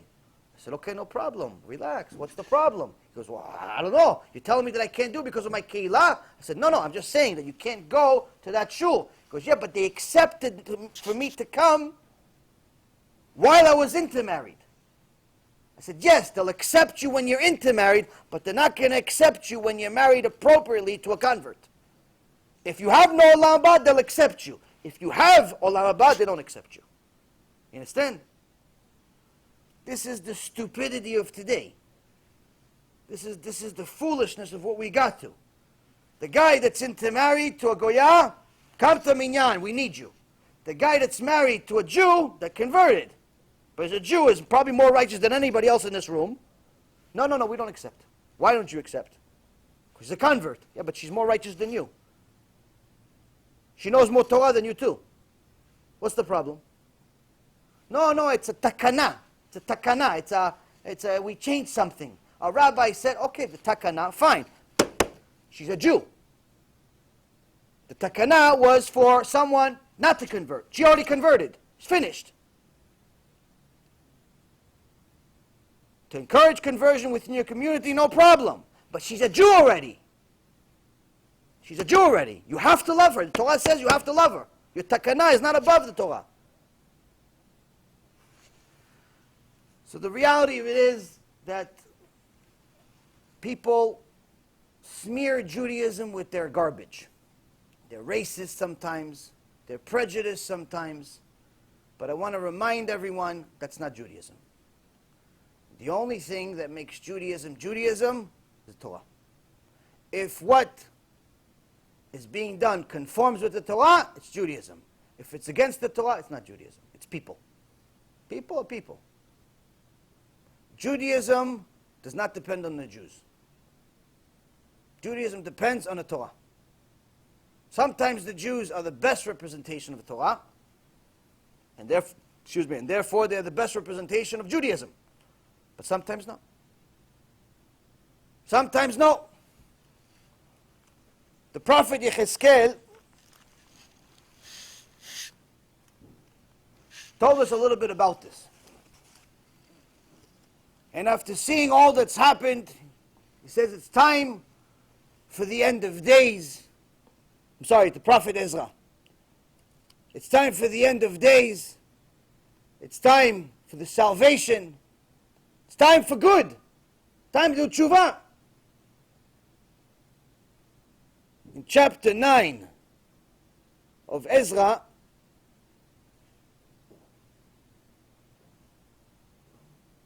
he says the following. When these matters were concluded, after all that's transpired, the officers approached me saying, the people of Israel, the Kohanim, the Levites, have not kept themselves apart from the people of the lands, doing like the abominations of the Canaanites, the Hittites, the Perizzites, the Jebusites, the Ammonites, the Moabites, the Egyptian and the Amorites. Lo pachot velo yoter, we're making not only the sins of one nation, we're making the sins of all of them.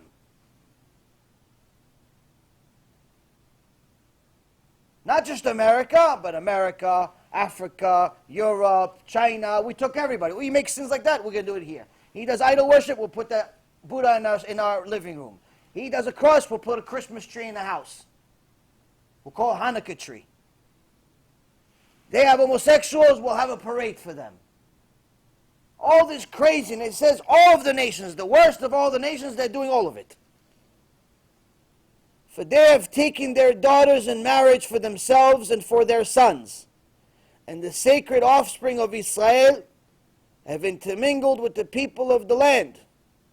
And the hand of the officers and the chiefs has been foremost in this transgression.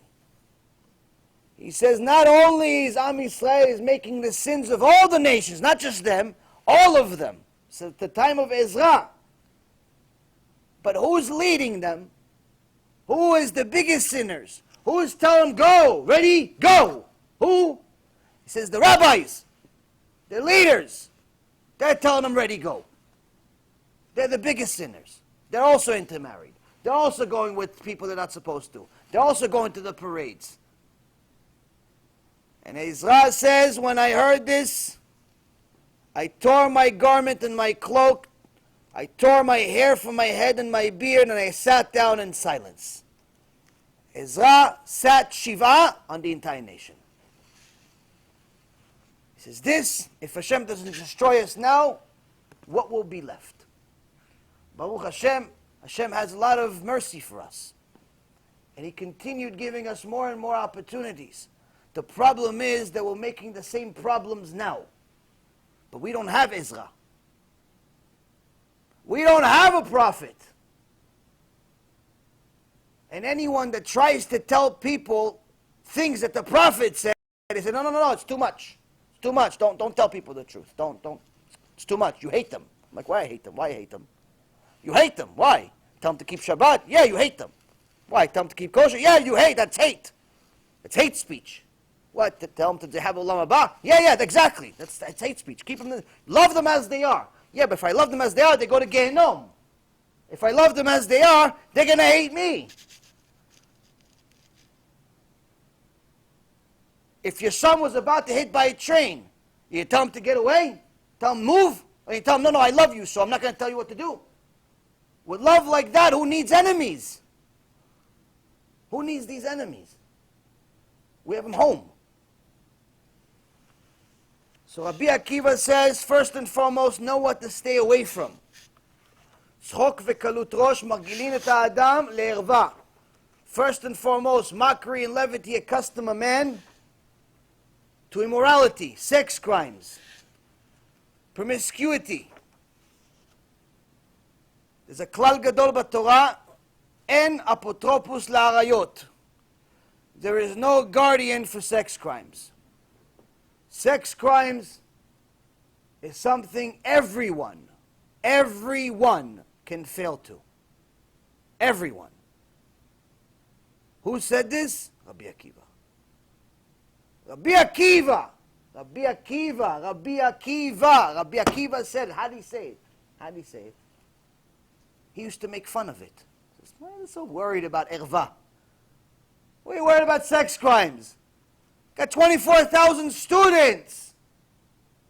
Kedusha, Torah. According to Chazal, he reached a higher level of Kedusha than Moshe Rabbeinu.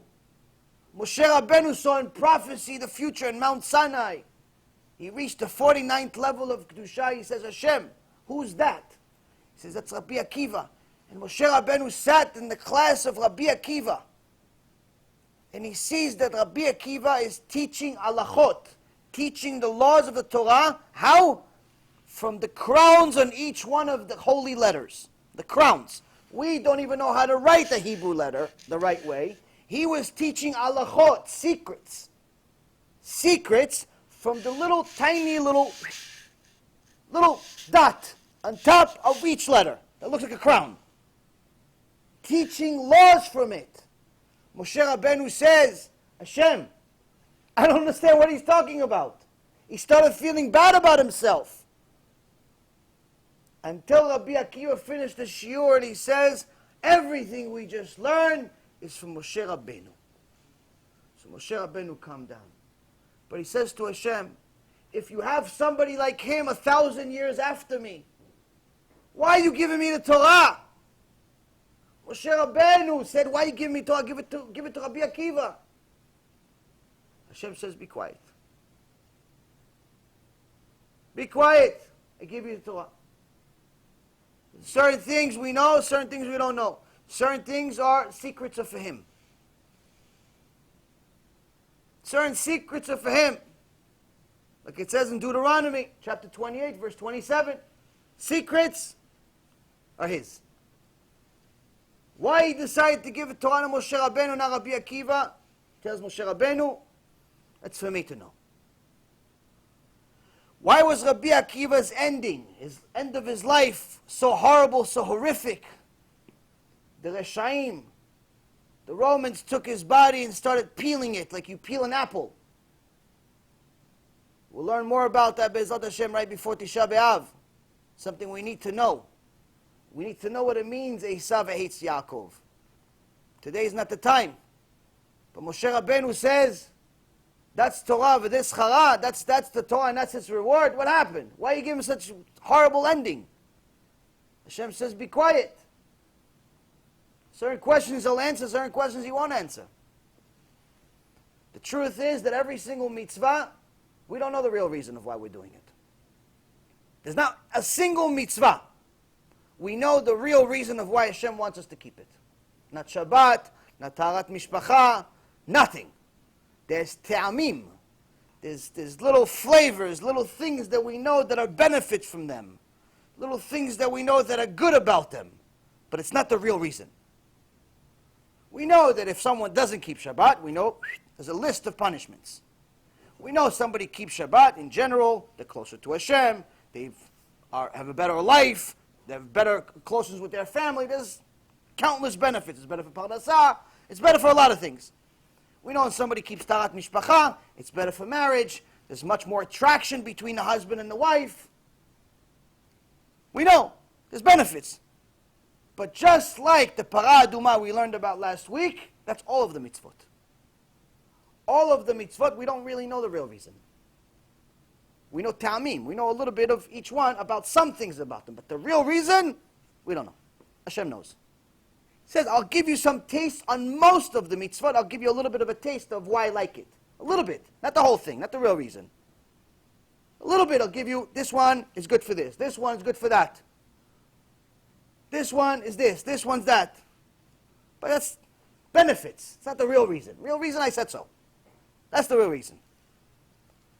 So Moshe Rabbeinu comes to Hashem Yitbarach and he says, why are you giving me the Torah? Moshe Rabbeinu, the prophet of all prophets. So this Rabbi Akiva,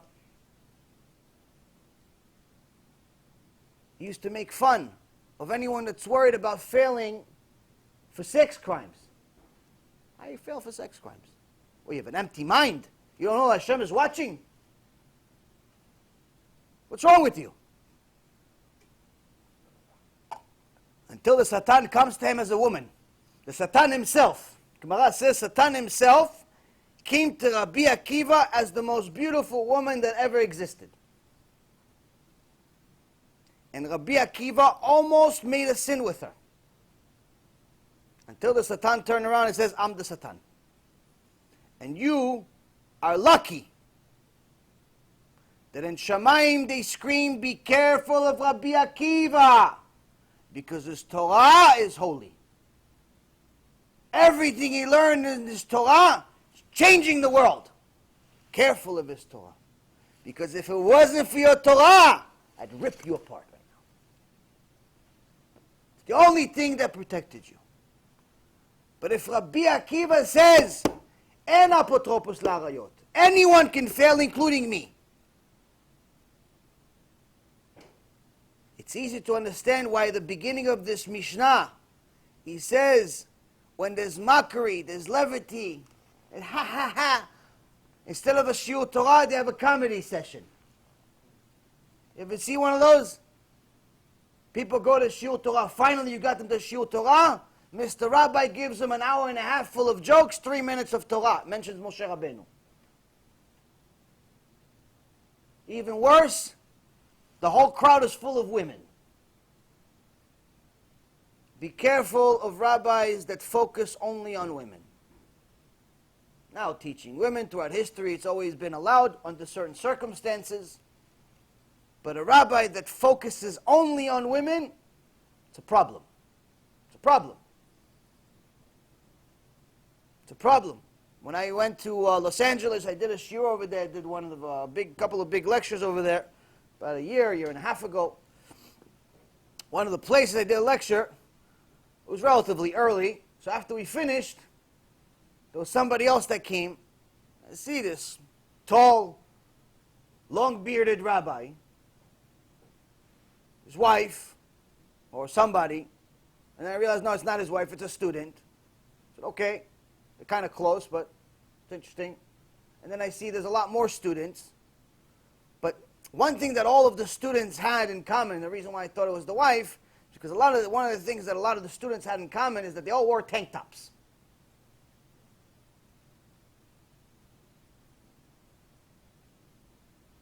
Now, how are you a rabbi and you have 15 young women and you're allowing yourself to teach them anything when in reality they're considered naked? In reality, they're considered naked. You're not allowed to say Kriyat Shema next to them.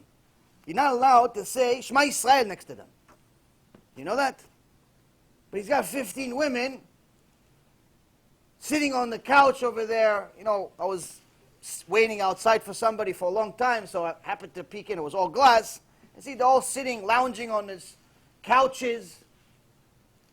And he mentions the Zohar and the Kabbalah once in a sentence. What is Zohar? What Kabbalah? Kabbalah stira you're going to get. You're going to get stira. You're going to get slapped in the face for teaching anything.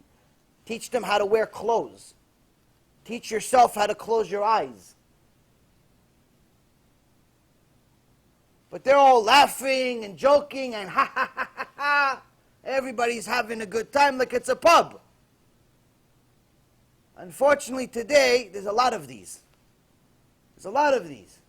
There's these rabbis that go to different communities and they get the women. Oh, let's get you and all your friends. 15, 20, 30, 40 women together. And the guy, yeah, I'm going to teach you Kabbalah. I'm going to teach you Zohar. I'm going to teach you all these mystical parts of Judaism. I'm going to teach you Sgulot. What about teaching them modesty? What about teaching them how to keep Shabbat? What about teaching them how to eat kosher? What about teaching them how to put clothes on? What about teaching them that the wig that's 6 feet long is not appropriate? What about teaching them that? They're too busy telling them jokes. Rabbi Akiva says all these jokes, eventually they lead to Gehinnom. All these jokes, all this cheerful ha-ha-ha behavior. You don't start watching your eyes as a rabbi. You don't start watching your eyes as a student. Eventually you're going to fail. It's only a matter of time. It's a ticking time bomb. It's a ticking time bomb. Not today, not tomorrow, not next week. Eventually it's going to happen. I heard a story today from my Rav. Mamash, I tell you, if it wasn't for this shiur, I don't know if I would make the day. Mamash, it was Lamash, I almost lost my mind. I just lost it. But Baruch Hashem had mercy on me. I didn't lose it completely. There is a so-called rabbi in Israel who focuses on teaching women. And supposedly he's very, very popular. I don't know who he is. I wasn't told the name. But this is coming from a reliable source. This is coming from one of the biggest dayanim in the world. It's not coming from some guy told some guy. This is coming from one of the biggest dayanim in the world. He says, today, a woman came to me. A married woman came to me. And she says to me, I'm a religious woman, and I see she's a religious woman. She covers her hair with the mitpachat. She looks relatively modest. No problem. She says, I'm a talmidah. I'm a student of so-and-so rabbi. So far, so good. And she says, you know, I go to the classes. It's all women. 300, 400, 500 women. I don't know. There's a lot of women. It's a little easier to get women as students than it is men. They have less of a yitzhara for Torah. So, filling up a room, 300, 400 women, if you focus on it, you'll succeed. Question is, what happens after? He says he's very funny, he's very helpful, he's very this, he's very that. He's very popular. So far, so good. There's no problem with being popular.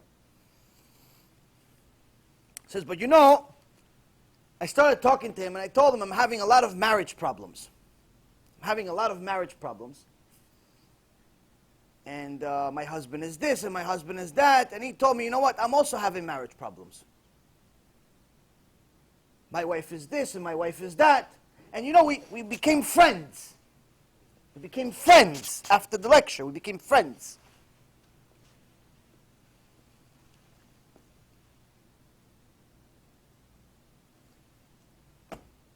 We became friends. We became friends. And she came to one of the biggest dayanim in the world. She asked him, right now he's in the process of leaving his wife and I'm in the process of leaving my husband. So we could be together. Is this okay?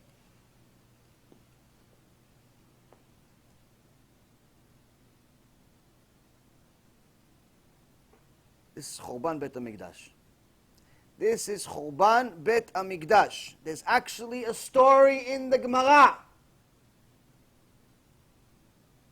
of this exact story happening right before Hashem decided, this it, that's it, finished. I'm destroying the Bet HaMikdash. This exact story happened. Exact story happened. A guy sees another rabbi's wife.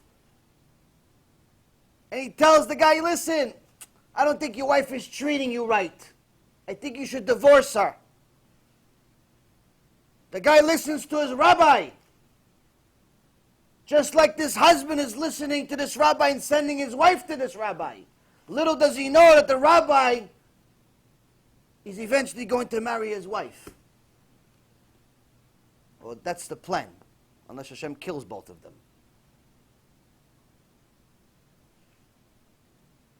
And this is exactly what happened. The husband leaves the wife, and eventually, because due to problems with money, he ended up borrowing money from this guy, this rabbi that told him to, leave his wife, this rabbi. And the rabbi says, listen, since you can't pay me back, why don't you work for me? Be my servant. So he comes and he becomes his servant, and he just comes to his house to serve him, and he sees that this rabbi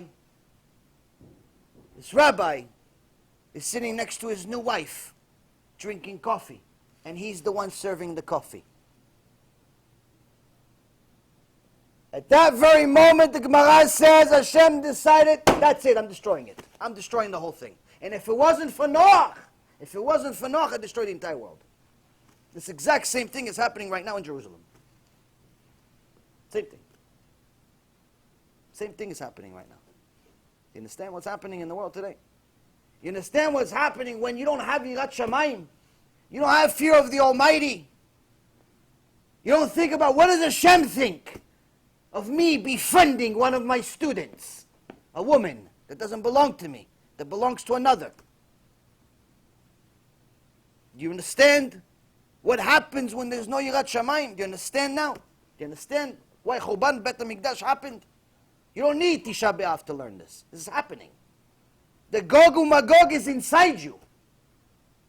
Just depends when you're going to let it out.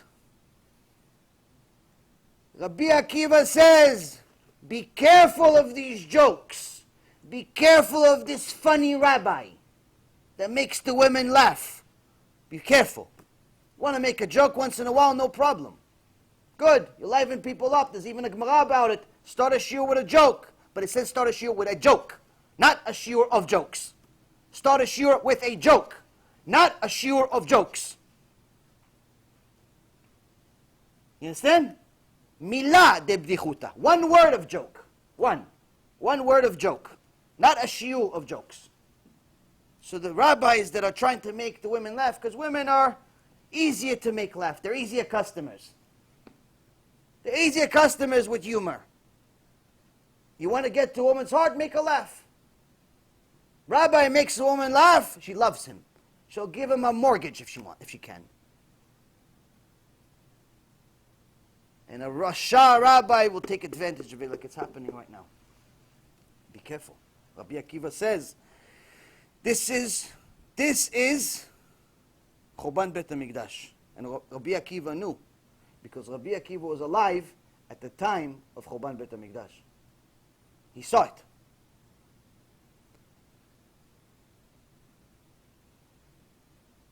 A person needs to understand that when it comes to intimacy, this is what Hashem calls kedusha.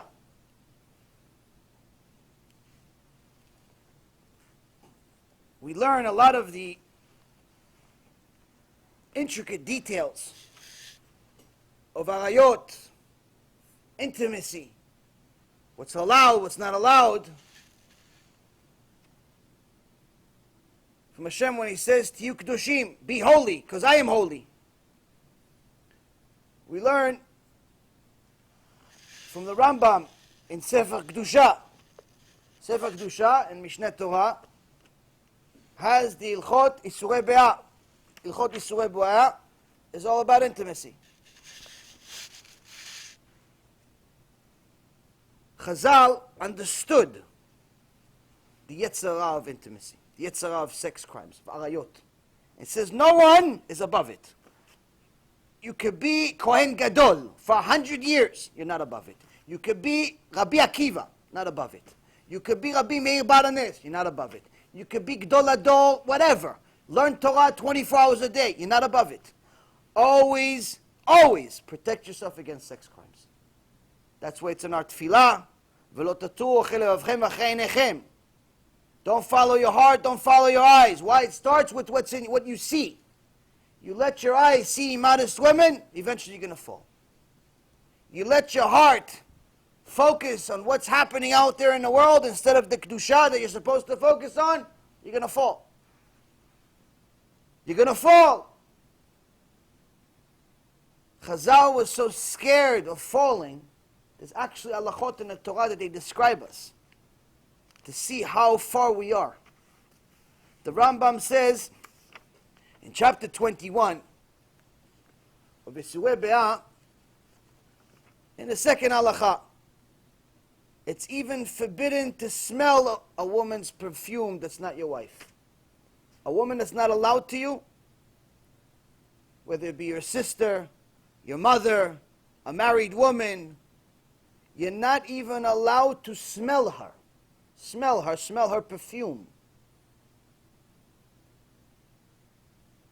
The Gemara Masechet Brachot says if a person looks at the small finger of a woman with the intent of deriving pleasure, is considered as if he had looked at her genitalia.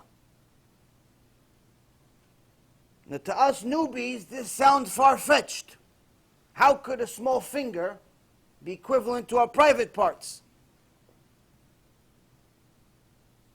The Rambam repeats it. He got it from the Gemara Masechet Brachot. It says because once you see a man the way he's created, once he sees, immediately gets to his heart. He starts working. It's like a factory. It's a factory of Yetzirah. Whatever he sees goes to the factory of Yetzirah. Yetzirah starts creating thoughts. Oh, the finger. Imagine what the hand looks like. Imagine what the arm. Imagine this, imagine that. By the end of the thought, which is 6-7 seconds max, he's already imagined her completely naked. This is, don't fool yourself, men or women. This is the mind of every man. Unless he became holy. And if he became holy, he never even looked at the finger. The Gemara says, if this man looked at this woman's hands, because she's giving him change. She's giving him money, she's giving him change. But he's not looking at our hands because of the change. He's getting pleasure out of looking at our hands. Her hands. We're not talking about the wig she has that's 3 feet long. We're not talking about the body. We're talking about the hands. He says if he looks at her hands and he gets pleasure out of looking at her hands, and she's a married woman, she doesn't belong to him, he must go to Gehinnom. He must go to Gehinnom. There's no way for him to avoid Gehinnom, even if he has mitzvot like Moshe Rabbeinu. It won't protect him from the Gehinnom that he would get for looking at her hands. Why? She doesn't belong to him. She doesn't belong to him.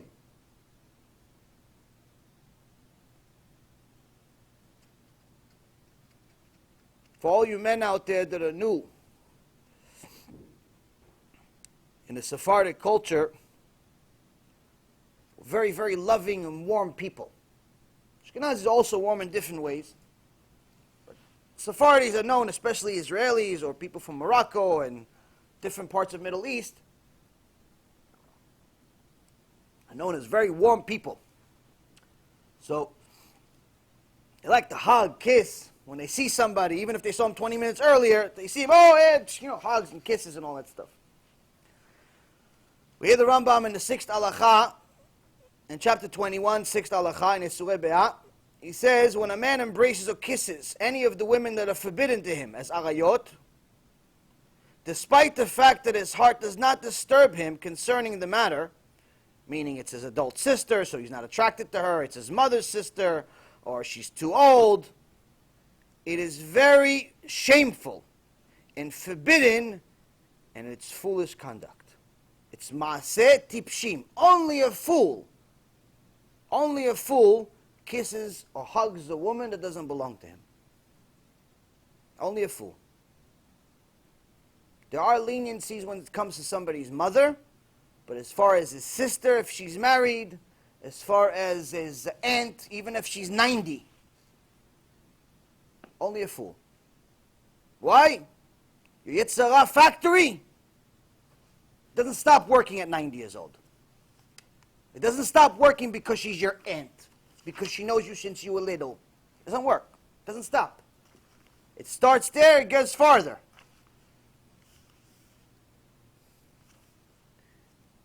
And this is something that every single person needs to read. It goes on, but it gives you guys an idea of the different fences around the fences that the sages put to protect us.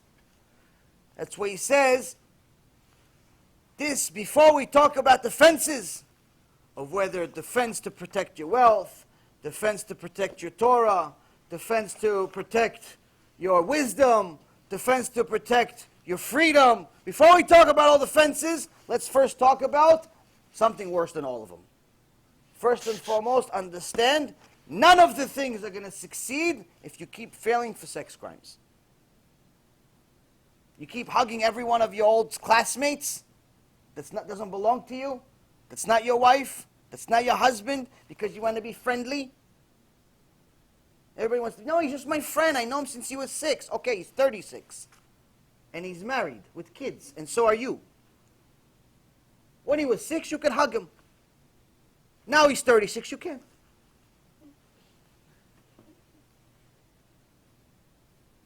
You can't. Why? Because his mind doesn't work like you. You're an innocent woman. You think purely. You think, he's so nice.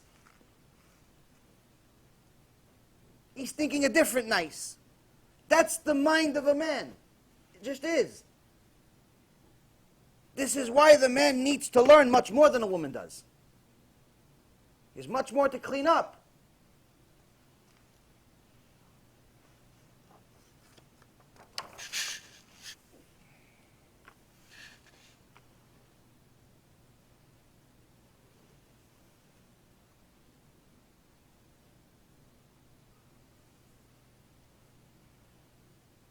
So after this, somebody starts understanding the significance of the ultimate protection, protecting their BEIT, protecting their intimacy, protecting their body, protecting their kedusha. Now you have a chance of being holy. Now you have a chance of being holy. You can't protect your intimate relationship. You have no chance. Why? Hashem put a lot of the things, a lot of the reward, a lot of the shefa there. So now, for all of the fools that like to make fun of different things on the internet, oh look, he's talking about wasting seed again. Oh look, he's doing this. Oh look, he's doing that. This is the worst thing in the world to make fun of. Why? Because it's outright a war against Hashem. The fact that most American or English-speaking rabbis don't talk about wasting seed, don't talk about these types of things, is unfortunate. But it's a very significant part of the Torah. Why? Because the beginning of being holy. There's connecting to Hashem, which is Yirat Shamayim, but there's making yourself holy. Hashem says, be holy because I am holy. Rabbi Yehuda Nasi, who put together the Mishnah, he was called Rabbi HaKadosh. Rabbi the Holy. Why Rabbi the Holy? Because his entire life he never even touched or looked beyond his stomach. He never looked at the bottom part of his body. Looked, forget touch. Never touched, never looked at it. Why? He says it's not necessary. It's not necessary. I'm too scared of sinning. Too scared of sinning if I only look at it, let alone touch it. He understood, but the sages were so worried about it, they didn't just put it there for no reason. Hashem didn't mention it so much for no reason. When you're with your wife, there's a time for joy. Enjoy your time. It's supposed to be that way. It's supposed to be joy. It's supposed to be amazing. But there's a time and a place. As a Jew, you're also not allowed to have intimacy anywhere. A lot of people, they think that they're like dogs. You can just be intimate everywhere, in the car, in the movie theater, in this one, the theater, in the plane. They make, in the secular world, it's like people are proud about stuff like that. They give names to it, all this. This is animals. This is not human behavior. Animals, they do things everywhere. Why? Because they're animals. Humans are not supposed to do that. So if we start acting like animals, don't be surprised if Hashem judges us like the animals. Animals have no share of the world to come. Shem Hashem. You understand? The dog that you like that's cute and everything, he doesn't go to Olam Haba, even though he's cute and everything. He doesn't have Olam Haba. So that's the first thing. Next thing, Masoret Siag LaTorah. Protection to your Torah is the oral Torah. Protection to the 5 books of Moses, what Hashem Yitbarach said from his own mouth, is the oral Torah. The funny thing is about the people that hate Orthodox Judaism, whether it be the Reform or the homosexuals or the conservatives or the Messianics or the outright Christians, they all have, or the Karaites, if they still exist, Bichlal, they all have a common hate. They all hate the oral Torah. All of them. They say we believe in the written Torah, but the oral Torah is rabbis. We don't follow it. The funny thing is that we don't know how to do any mitzvot without the instructions of the oral Torah. We don't know how. It says keep Shabbat. What do? You keep it in a cage? You keep it in a closet? What do you keep? Where do you keep it? How do you keep Shabbat? It says late tefillin. If you follow the literal, then you put tefillin over here, between your eyes. But according to halakha, you have to put it over here. And scientists confirmed that when it says between your eyes, it literally is between your eyes. Where? Because the actual eyes are over here. I saw a picture recently of one of these messianic idiots who did not like the oral Torah, but he still wants to lay tefillin. He still wants to lay tefillin. So he made tefillin by himself. He didn't follow. There's over 1,000 halachot for tefillin. 1,000 halachot for tefillin. It's not 1, 2, 3, you got a piece of leather. It takes a long time to make them, a lot of effort, a lot of halachot. Kosher tefillin, you're not going to get for a couple $100. It's going to take some money. But it's a lifetime investment. It's your direct line with Hashem Yitbarach. People want to spend $100,000 on the car, but when it comes to tefillin, they want to get bar mitzvah tefillin for $250. Yeah, but you have a $100,000 car. Spend $1,000, $2,000 on tefillin. The car, you give it back in a couple of years, or it's worthless anyway in a couple of years. It goes down in value the minute you lost 30% of the value the minute you left the car lot. You bought it for $100,000, by the time you left the car lot, it's worth $65,000. You lost $35,000 just leaving the car lot before you even completed a mile. So instead of just losing $35,000, just spend $1,000, $2,000 on a nice, decent, kosher pair of tefillin. Not the bar mitzvah tefillin for the kid who doesn't know Aleph Bet yet. Real tefillin costs a couple of dollars, but it's not your cost, not $100,000. It costs $1,000, $2,000. No, it's too much, it's expensive, it's this, it's that. So this guy also said it's too expensive, it's this, it's that. I don't know him personally, I just got a picture of him, of somebody that knows him. Somebody took a picture of him wearing his talit, which he bought from a store, but wearing his tefillin. His tefillin, for anyone who wants to see the picture, I'll show it to you after the shiur, it's tefillin like this. They're this big. So you have this guy with tefillin this big on his head. Mamash, it's like the most ridiculous, ludicrous, biggest mockery of the kedusha of tefillin in history. Why? No, all Torah. He decided to follow. He said, there's a box, goes on your head. I'll make a box. He took a carton. He put it on his head. Should put him inside the carton. Sell him in a deli, maybe, with the Coca-Cola. So, Masoret, Siag Torah, Masoret. The Masoret is our history, our oral Torah. That's everything. That's everything. No oral Torah, no nothing. So all of these Christians and Reforms and all of these different people that hate the oral Torah, the interesting part, you tell them you keep Shabbat, it says it's written Torah. Because no, that's oral Torah, how to keep it. Okay, I'm like, oh, so what do you actually keep? What do you keep? They all keep the same mitzvah. Do you know the Reform, the Conservative, the Messianic and the Christians and the Catholics all agree on one mitzvah? Who can guess which mitzvah that is? No? Huh? No, they're talking about Christians also. Christians don't celebrate Hanukkah. Shabbat, they don't think it. One guy says it's Friday, the other one Saturday, the other one Sunday.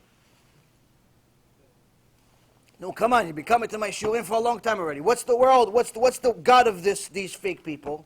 Money. So what do they agree on? They all agree you have to give 10% of your money. They all agree on maaser.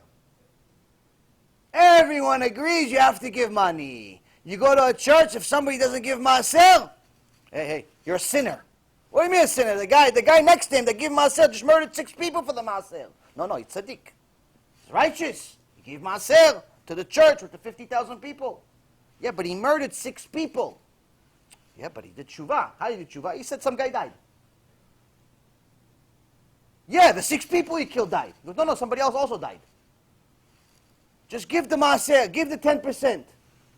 All of them agree you have to give money. That's what they all agree on. Why? Because it's all fake. It's all fake. It's all business. If it wasn't for maaser, there would be no churches. There would be no reform. There would be no conservative. There would be nothing. Why? Because none of them actually believe anything they say. They don't love God. They love money. That's why the only mitzvah they connect to is money.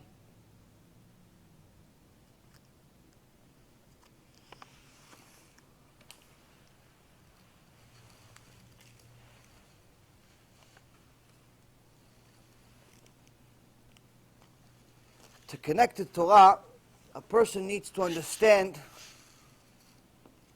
what it means to be holy.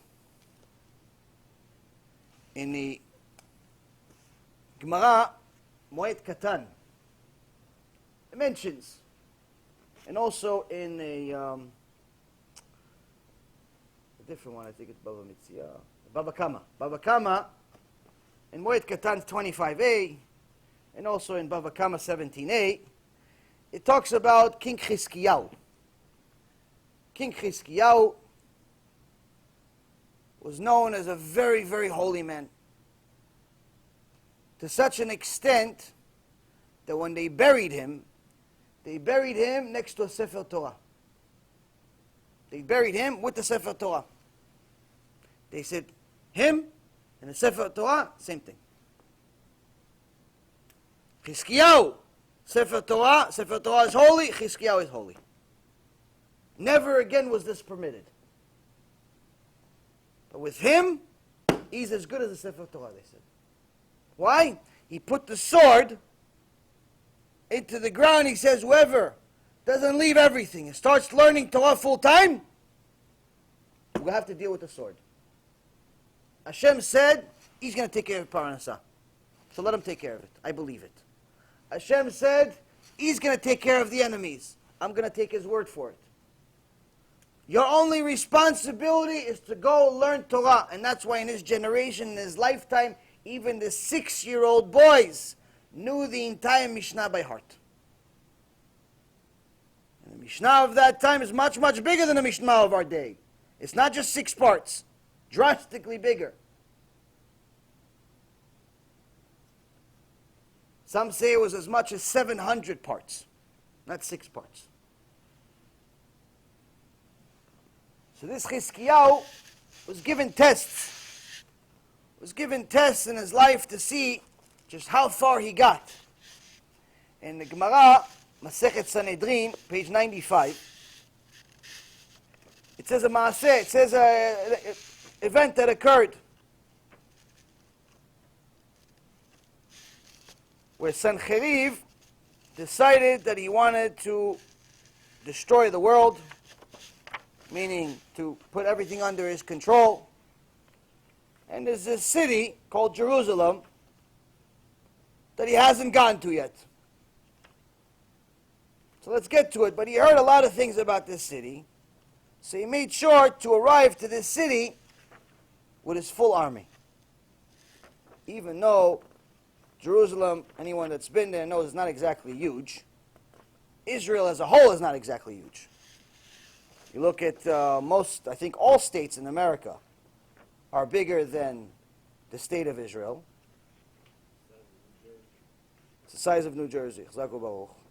So, the best case we can get to is being the same size of one state. The rest of the states were smaller. So, even more so with Jerusalem, one of the cities within Israel. So Sancheriv came with his entire army.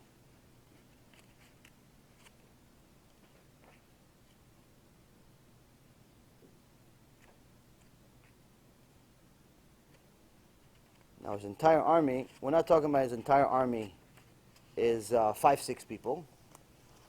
According to Chazal, where is this? Don't misquote the numbers. Here we go. According to Chazal, it was 260 ribo. 260 ribo is 2.6 million soldiers. That's how many soldiers he had.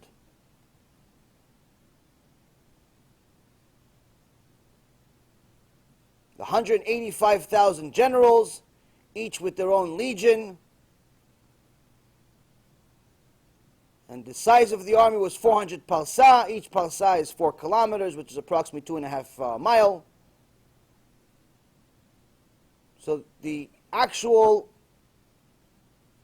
army occupied 984 miles. I mean, this is a huge, huge, massive amount of people, massive amount of weapons. Next to who? A bunch of Talmidei Chachamim. Bunch of people are learning Torah. No one has a spear. Nothing.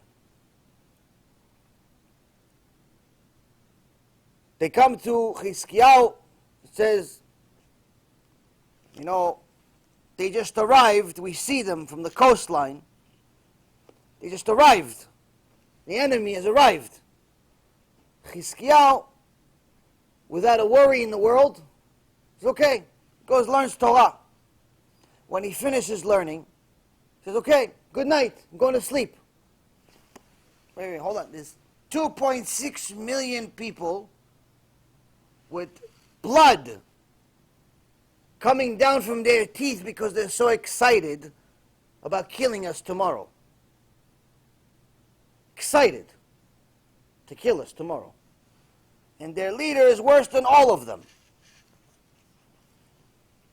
Sancheriv was a special type of Rasha. So Hezekiah says, okay, good night. Hashem says, learn Torah, He'll protect me. I did my part. I went to learn Torah. So I'm going to sleep now. It's Hashem's problem. Without a worry in the world, he goes to sleep only to wake up in the morning and find out that Hashem sent the Malach Gabriel to kill every single one of his soldiers. Malach Gabriel came and literally killed every single one of the soldiers in one swoop, without a battle, without a sword, without tanks, without a platoon of soldiers. Nothing. Simple, over, Done. Who's left? Sancheriv and his 2 sons. So Sancheriv says, you know what? I think it's because we didn't give enough sacrifices to our false gods. He was an idol worshiper. So maybe I'm going to give you 2 as a sacrifice for my God. His 2 sons. He's telling his 2 sons, maybe I'm going to kill you 2 to give a sacrifice to my gods. So his 2 sons killed him.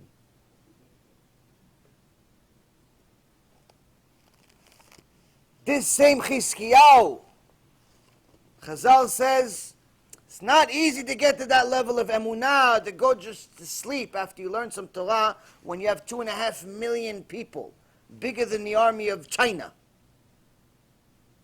You have 2.5 million people sitting next door to you.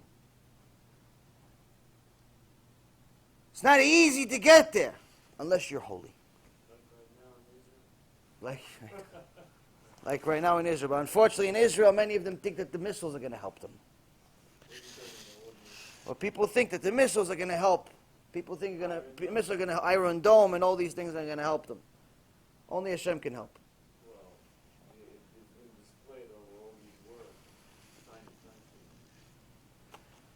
If they only understood that Hashem is the boss, we'd be in a better shape.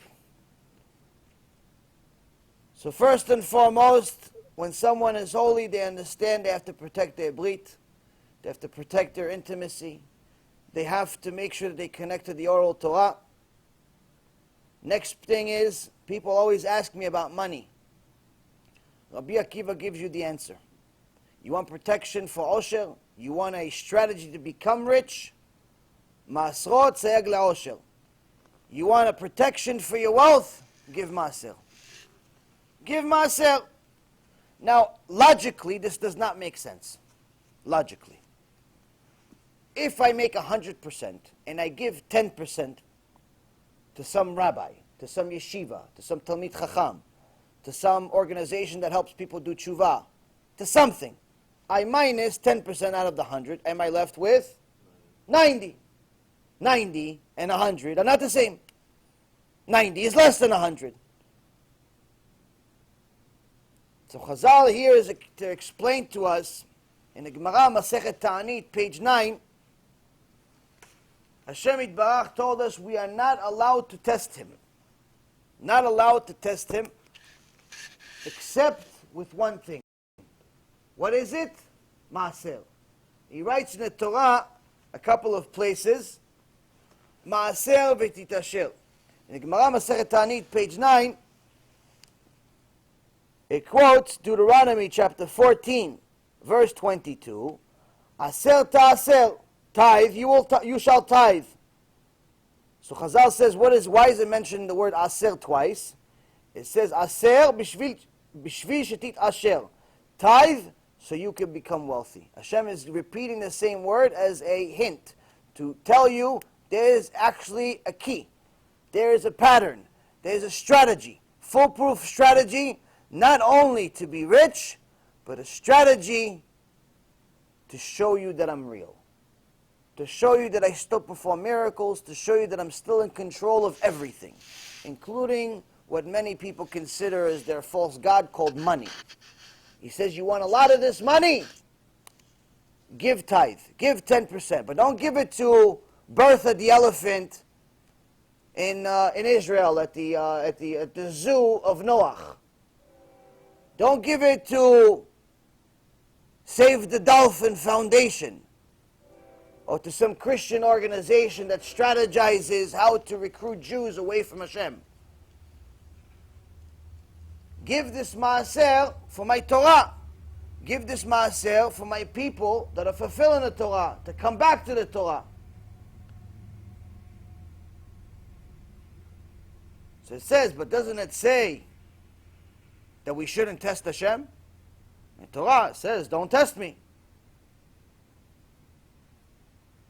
And here, it quotes the prophet Malachi, chapter 3, verse 10. Ubechanuni amar Hashem tzevaot. ובחנוני נא בזאת אמר השם צבאות. There's a actual verse in the Torah. It says, and test me now through this, Hashem, master of legions. אם לא אפתח לכם את ארובות השמיים, והריקותי לכם ברכה עד בלי די. Hashem says to the master of legions, if I will not open for you the windows of the sky and pour out blessings to you without limit. So Chazal, in a different Gemara, asks in Shabbat, in Masechet Shabbat, says, what does it mean, ad bli dai? What does it mean, without limit? What does it mean that he's going to give me without limit? He says, if you really, really follow the maaser, you give maaser through thick and thin, he'll give you so much reward, you'll say, die, enough, Hashem, enough, you've given me too much. To that extent. So now, there was a group of people, a group of investors that went to Rav Steinman. And they all went broke on some big deal. And they all went to complain to Rav Steinman. And he said to him, Kvod Harav, we all gave maaser. We all gave maaser. We all have money. He had $1 million, he had 5 million, he had 10 million, he had this, he had that. We all gave maaser. We all went broke on this deal. Group of people. It wasn't like 1 or 2 people. Group of people. Big group of people went broke on some big deal. We all gave maaser. So Rav Steinman says, can anyone here stand up and swear on their olam haba that they gave maaser regardless of the situation, like clockwork, whether they made 100,000 a month or they made 1,000, whether it was a lot or a little, they gave maaser without thinking twice? One guy stood up. Group of people. From what I'm told, it's a few dozen people. It was a big ason. It was a big disaster. One guy stands up. One guy stands up. He says, Kvod Harav, my whole life I was a very big makpid on giving maaser. When I only made $1,000 a month, even though it wasn't really enough to cover my bills, I knew that the real mitzvah of maaser is to give 10% of the gross. That's the real mitzvah. It's not 10% of the net. Only today do we teach to give 10% of the net, because the generation is so weak that if we didn't give them the 10% of the net, they wouldn't give anything at all. And even 10% of the net they don't give. The reality of maaser is 10% of the gross. You make $4,000 this month, $400 is the maaser. After taxes. You make $4,000 after taxes, $400 goes to maaser. Not $4,000 minus your rent, minus your car, minus your groceries, minus your this and minus your that, and you have $400 savings out of it, and out of the $400 you give $40. No, my friends. Real maaser is off the gross. That's real maaser. So someone asked Rabbi Ovadia, Zecher Tzadik Livracha, and they said to him, Kvod Harav, shouldn't we give it off of the net, tell people off of the net? He says, if you tell people to give it off of the net, no one would give maaser. He goes, no, Kvod Harav, off the net is lower. People always think that tzaddikim are fools. They question again. No, Kvod Harav, the maaser of the net is lower, because if it's 4,000 gross, then 10% of 4,000 is $400. But if it's net, out of the 4,000, there's really only $500 left. After he paid the rent, and the car, and the gas, and the groceries, and this one, and then that one, there's $500 left. So to give $50 out of $500 that's left, it's easier than giving $400, Kvod Harav. So it's easier. He goes, no one's going to give maaser then. And they ask him, why, Kvod Harav? He goes, because in this generation, everyone's living above their means. No one has anything left.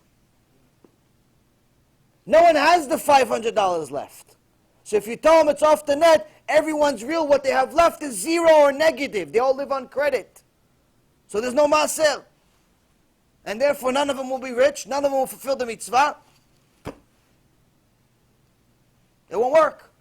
They want kedusha. They want to show emunah in Hashem. And also see for their own eyes that Hashem Yitbarach runs the world, they give off the gross. That's the real mitzvah. That's the real mitzvah.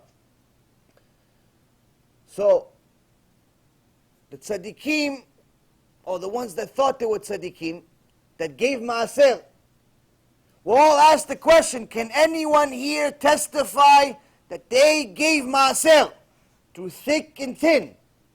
No one was able to get up, except one guy. So you have a room full of people, a few dozens, I didn't really give maaser. I gave 6%. I gave 3%. I gave when I could. I gave when times were good. I cheated a little bit. But one guy says, no, I did it. I did it my whole life. And he says, and I also want to add, Kvod Harav, I didn't tell anyone in the room here, but I also didn't lose my money. I still have all of it. I just felt bad because all my friends went broke. I felt bad telling them I'm the only one that has money. But since you're putting the Torah on the line, I had to testify to the Torah. Maaser v'titasher. Rabbi Akiva says, it's not only the titasher, it's not only to become wealthy, it's also for the protection of the money. You want to keep the money? Give maaser. You want to keep what Hashem gave you? Give maaser. Why? He gives you 100%, so you give 10 and keep 90 as a payment. But when we don't give, we are saying it's all us. We're saying it's all us. So Hashem says, you know what? Let me show you it's not all you. I'm just going to take the 90%. I'm going to leave you with the 10. You get the maaser. I'll get the 90% so I can give it to my other kids. That's how you see sometimes someone that made it big, $1 million a year, $2 million a year, $5 million a year, and all of a sudden he makes $500 a week. What happened? You gave tzedakah, you gave this, you gave that. Not enough. The Gemara Masechet Ta'anit also. It talks about one of the richest men of the land, Nagdimon ben Gurion. Nagdimon ben Gurion was one of the 3 richest people that lived with Kalba Savua. And one day, Rabban Yochanan is riding on a donkey, and he sees the daughter of Nagdimon ben Gurion, but he sees her going through the feces of the donkeys of the Arabs. He says, who are you? And what are you doing? She says, I'm looking for some chita, some wheat, some remains, some grains, so we could eat. Not only she going through the feces of animals, but it's the animals that belong to the goyim. It couldn't be more worse than that. He says, who is your father? And she says, my father is Nagdimon ben Gurion. Rabban Yochanan says, your father is the richest man of the land. How could his daughter get to such place? And she says, he used to be. He used to be rich, but he lost all of his money. And he says, yeah, but what about your uncle? Your uncle was also rich. And she says, yes, but when you combine taref with kasher, everything becomes taref. Combined his money with his money, they ended up both losing the money. So in the Gemara Masechet Ta'anit 28 talks about this story, and it's mamash shakes up the whole Gemara. Rabban Yochanan asks, how could it be? Your father was one of the people that was the biggest Baal Chesed. How could it be that he gave so much money to Am Yisrael and he lost all of it? And his own daughter testifies, he gave, but not enough. He gave tzedakah, but at his level, not enough. So also know for anyone that's rich, 10% is not enough for them. 10% is for the common person, average person. Someone that's wealthy, someone that has a lot of money, They have to give money as long as they have what they have, and they're still poor people, they must continue to give. Obviously, all within reason, you don't put yourself into the poorhouse, but nonetheless, you have to give much more than just 10%. 10% is for the average person. So just so you know, Nagdimon ben Gurion was not exactly an average person. The Gemara says there's a thing that happened in history where Hashem stopped the sun in its spot one time for Yeshua ben Nun. Did he ever do it again? Yeshua ben Nun got a miracle, special, private, custom-made miracle. Hashem stopped the sun for him. Gemara says, yeah, he did it for Nagdimon ben Gurion also. So Nagdimon ben Gurion was not your average guy, he was a tzaddik, Kodesh Kodashim. That's why we talk about it. Because even the Kodesh Kodashim sometimes make mistakes. Even they make sometimes mistakes. And Rabbi Akiva is telling us here, you want protection for your money? You give maaser. Next one is Nedarim, Siyag lePrishut. We're almost finished with the introduction. Vows. Vows are protective fence for abstinence. Now in general, you should know, it's not good to make vows. A couple of people come to me and tell me, oh yeah, how do I cancel a neder? How do I cancel a vow? I made a neder, and it's, I want to cancel it. Because I heard what you said in your shiur. And I said, what did I say in my shiur? He said, you said that when someone makes a neder, and they don't fulfill it, it puts their wife and kids at risk to die. When a husband makes a neder, and he just decides, nah, you know what, I don't feel like keeping it. It's too much for me. He made a neder to give $1,000 a month for kiruv. 6 months into it, I don't feel like doing it. He made a neder to learn Torah 2 hours a day. 3 weeks into it, I don't feel like doing it.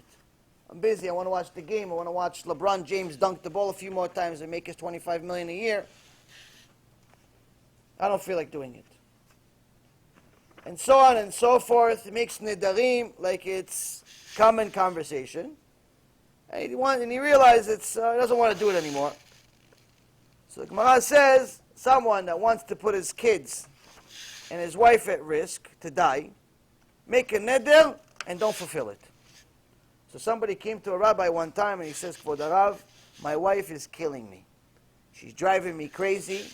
She is mamash, a nightmare. But I don't want to, so the rabbi says, divorce her then. What's the problem? We have a law in Torah, it's one of the 613 mitzvot, is divorce, get. It's actually a mitzvah. If you're not happy, if things are not going well, she doesn't want to be modest, she doesn't do what she's supposed to do, or the husband doesn't do what to do, there's a get. This is a mitzvah to get divorced. It's one of the 613 mitzvot. Not highly recommended, you should obviously stay married, but if it's not good, there's a mitzvah to get divorced. No, Kvod Harav, I can't get divorced. Because why not? Because I said in the ketubah, I'm going to give her X amount of millions. I don't want to give all these millions. I made the millions. I don't want to give her the money. You have a shortcut? You know, sometimes the Gemara says there are people that love their money more than their own life. They're willing to die for their money. So the thought of his wife getting his money, he says, I'd rather die than give my wife the money. So the rabbi was smart. He says, okay, no problem. There's a mitzvah in the Torah where it says to make a neder, make a vow. But if you don't keep it, the sages say your wife and kids will die. Starts with the wife. So make a neder. You don't have any kids yet. Make a neder. Don't keep it. And your wife will die. Guy's like, wow, genius. What a Talmid Chacham. Thank you, Kvod Harav. You have any ideas of what kind of neder I can make? He goes, yeah, of course. Wow, what neder? We need $250,000 to build a mikveh in a community. We don't have a mikveh, a kosher mikveh in a community, and all the women miskenot, all the ones that are happily married, they have to go far away for a mikveh. So, say you're going to donate the $250,000, but don't donate. Make the neder, but don't donate. Because he knew the guy is not going to donate. He's cheapskate. He's scared to go to the bathroom. She doesn't have to buy another sandwich. It's one of those people. So, he says, brilliant idea, Kvod Harav. I make a neder to build the mikveh, to give the money for the mikveh. Now the guy goes home, happy as can be. He looks at his wife and he's like, poor lady doesn't even know what's coming. Poor lady doesn't even know what's coming. She doesn't know. Clock is ticking. Any day a truck can hit her. I'm not keeping this neder. So now after a couple of days, he's like, oh, you know what a miskena. Poor lady, she doesn't even know that clock is ticking. You know what? I feel bad for her, that she's going to die soon. So you know what? Let me be nice to her. Let me be nice to her for the last few days she has left. However days she has left, let me be nice to her. So all of a sudden he starts giving her compliments. He buys her a bracelet because he knows in a week from now he's going to return it. He doesn't care. He buys her the bracelet. I'm going to return it. He buys her this. He's going to return it. He doesn't care. All of a sudden he's nice to her. And to his surprise, she says, wow, he's so nice to me. She starts becoming nice to him also. Little by little, a month, 2 months go by. They are lovebirds like they just got married. The guy runs to the rabbi, says, Kvod Harav, I have a serious problem. The rabbi says, why? What happened? He goes, my wife is amazing. Oh, Baruch Hashem, good. He goes, no, Kvod Harav. She's going to die any day. How do I stop this? He goes, make the check payable too. So a person who wants to put his wife and kids in jeopardy, chas v'shalom, who wants to be a fool, makes a neder and doesn't keep it. So this is actually very, very important for people to understand. But here he's talking about make a neder for protection purposes. What does it mean? If you're trying to get holy, you're trying to become holy, but you know your Yetzer Hara strong, but you're scared of God. But your Yetzer Hara is strong. So you're balanced. You're scared of God, but Yetzer Hara is strong, really strong. It's okay, you know what? I'll make a neder. I'm going to study for an hour. I know my Yetzer Hara doesn't let me study more than a half hour every day, but right now I'm making a neder, nothing's going to stop. I'm going to make a neder. 2, study for an hour. Now when after a half hour when the Yetzer Hara shows up, he says, Yetzer Hara, I'm sorry, I made a neder. Even the basketball game with LeBron James on 4th of July is not going to help you. I made a neder. I'm scared about my kids. I'm scared about my wife. I'm not going to lose my wife for the basketball game. Now it's a different level. Now it's a different level. But don't be a fool and start making nederim every day. It's better off not to make a neder and just be your Yetzer Hara naturally. Don't put yourself at risk and chas v'shalom make foolish things. But the point is, this is for prishut. This is to get to extra level of holiness, which we can get to after we've learned all of the halachot, all the mitzvot. After you've done all the basics, then we go to that level. So in a few years from now, we'll start working on that. Now, last one, but not least. Siag lechokhma shtika. A protective fence for wisdom is silence. Shlomo HaMelech says in Proverbs 18, verse 2, a fool does not seek the enlightenment. He only wishes to reveal his own thinking. When a fool comes to his rabbi, instead of listening to his rabbi's divrei Torah, what does he do? He tells his rabbi everything he studied. Oh, Kvod Harav, you know, I read this in this book, and I read this in that book, and Chazal says this, and this one says that. Okay, if he's your rabbi, he probably already knows it. If he doesn't know it, you should be his rabbi. You want to learn from him, you want to teach him. You want to teach him, be quiet. Quiet.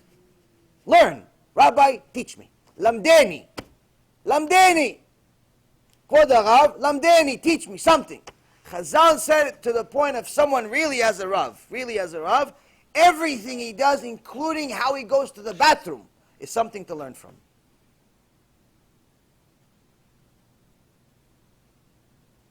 The students of Hillel HaZaken said, Kvod Harav, where are you going?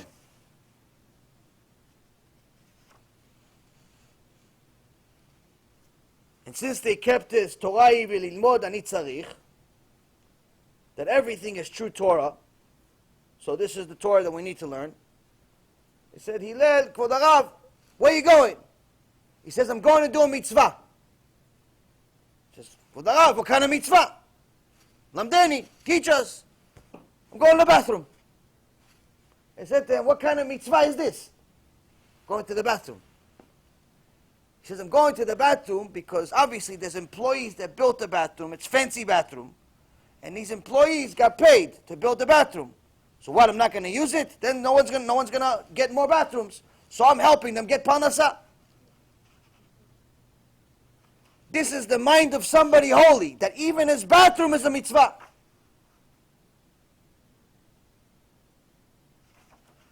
Someone that has a holy rabbi, they connect to the rabbi, say, Kvod Harav, teach me. Why did you say this? Why did you say that? Why this? Why? They're not trying to teach the rabbi. They're not this guy that sent me a text message last night, said, hey, listen, I read this 2 lines in this 1 paragraph in this book that's mentioned over here somewhere, and it says, you're doing wrong. I said, well, you know what? It just says 3 words, and it says there's 2 ways to rebuke, but there's a lot more details to what he's saying. He says, you want to reprove people, you want to rebuke people, do it out of love. If you don't do it out of love, it's not good.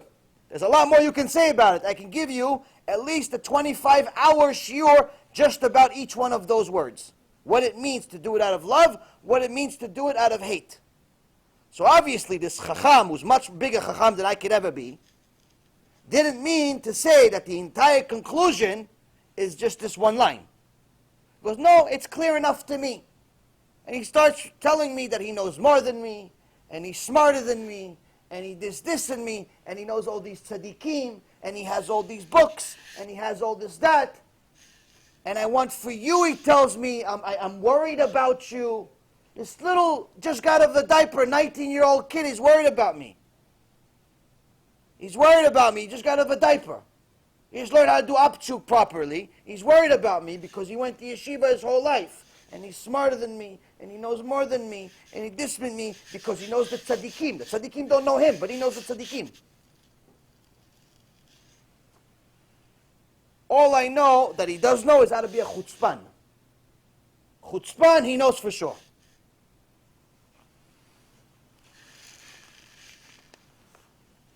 The reality is, you want to show you're smart, be quiet.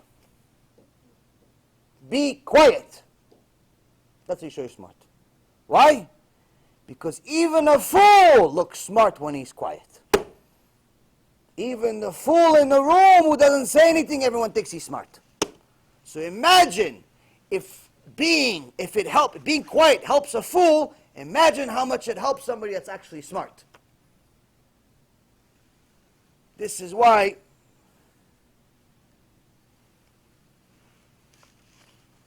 Chazal says, Kol mi she'en bo de'ah, asur lerachem alav. Someone who doesn't have wisdom, someone who doesn't have da'at Torah, not allowed to be merciful on him. Why? He chose not to. Now, we're not talking about somebody that was born in Siberia, where his best friend is the polar bear that comes to visit once a week because he wants to eat humans. We're not talking about that. We're talking about someone that lives in a Jewish community, knows there's a synagogue, knows what Torah is, but just chooses not to. Or he just collects a bunch of books, but doesn't read them.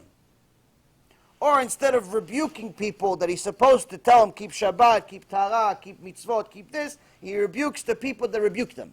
Like all these heroes on the internet, the internet warriors, the Facebook warriors that write stuff against me, or against Rabbi Mizrahi, or anyone that does anything good in this world. What do? They type against them. Oh, look, he's talking about this. Ha, ha, ha. Oh, look, he's doing this. Ha, ha, ha.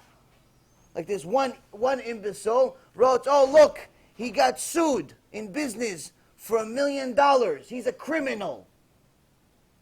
First of all, if you know anything about business, lawsuits are part of it. The more business you do, the more likely you are to eventually get sued. If you've never been sued, that means you pretty much didn't do much business. When you do a $100 million business, you're going to get sued at some point.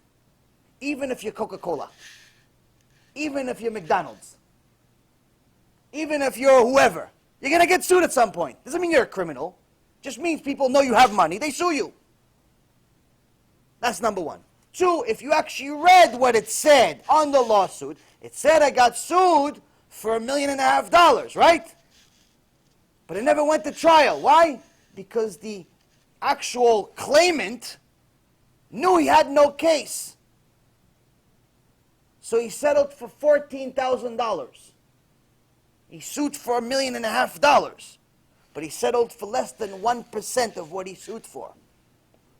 And the only reason we settled is simply because it would cost us more money to go pay the lawyers to go to court. He asked for settlements of $500,000. He asked for settlements of even $50,000. He even asked for a settlement of $25,000. I told him no. The minute it's $1 more or the same as the lawyers, I'm going to court 100%. I'll risk the whole $1.5 million because there's no lawsuit. And there was two like that, two heroes, both friends. So you see the validity of the lawsuit based on the outcome, not based on the claims. The claim, in America, you can claim anything. You can claim that Obama owes you $1 billion. You could claim, like some idiot claimed, that the IRS owes him money. He doesn't owe them money, they owe him money. He says, I don't want to pay taxes anymore, you owe me money. So they send him to jail. He can claim whatever he wants. You can claim anything you want in America, land of the free. Free, free, free. Eventually you go to jail, though.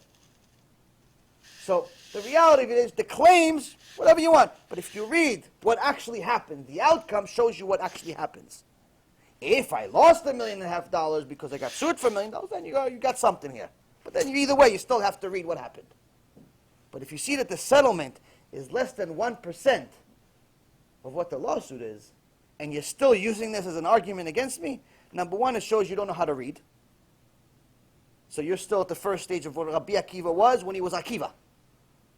And two, you don't know anything about business. Go do a $100 million business. Go do $200 million business. Tell me, let me see you. Go do it. Ready? Go. Go work for free for 3 years. Go work for free. Do Zikkur Rabim for free. People yell at you, people curse at you, but people do tshuva. Go. Ready? Go. Go. You want to leave business? Go work for free. Go. No. You got the smart, the books, the tzaddikim, everything. And people have a lot of things to say. Everybody's got a lot of things to say. Ready? Go. So, siyag lechokhmah, shtika. Instead of all this nonsense that people keep talking about and typing and saying and texting and everybody's a hero, be smart, be quiet. Who says it? Rabbi Akiva. He says the nonsense that's going to come out of your mouth, they're only going to know it's nonsense. They're only going to know how foolish you are only after you talk. So do yourself a favor and be quiet. So at least they won't know how stupid you are. At least only you know. That's at least going to save you something. At least you keep it to yourself. You don't know you have nothing good to say? Don't say anything at all. You have experience helping people do tshuva? Share it. You never helped anybody do tshuva? You've never helped people go from being a murderer to being a avrech? You've never helped people stay married? You've never helped people not do abortions? You've never helped people convert? You've never helped people get married? You've never helped people through a financial crisis, health crisis, cancer crisis, a Shem Hashem crisis? You never helped them? Keep your mouth shut. Don't tell me about the experience you don't have. Don't tell me about his experience. Because if you were him, I'd listen to you. But you're not him. Him I'd listen to. And one of the tzaddikim, we'll finish with the story. One of the tzaddikim, I believe it was the Chafetz Chaim, he told his students, I have no problem that you tell people that my chidushim are yours. You take my Torah, you say it's your idea. No problem. You could say to people, I wrote whatever I wrote in the book, you could say you wrote it. No problem. But just don't say that I wrote what you said. No problem for you to say that my work is your work, because I know it's true. I could vouch for my work. It doesn't matter if they know I said it or you said it. It doesn't make a difference. Just at least don't ruin my name and desecrate Hashem's name by saying that what the garbage that you wrote, the falsehood that you wrote, I wrote it. You understand? Best thing to do, be quiet. Rabbi Akiva says an enormous amount of knowledge for us today. He tells us, first and foremost, protect your kedusha. Make yourself holy. Protect your zera. Protect your modesty. Protect your intimacy. You are a diamond. You must be holy because Hashem is holy. The nations have enough reasons to hate us. Don't try to be one of them. Don't try to be part of them. You're separate. You're unique. You are holy. After that, he's giving you some instructions. System for success. Stick to the oral Torah. Stick to the sages.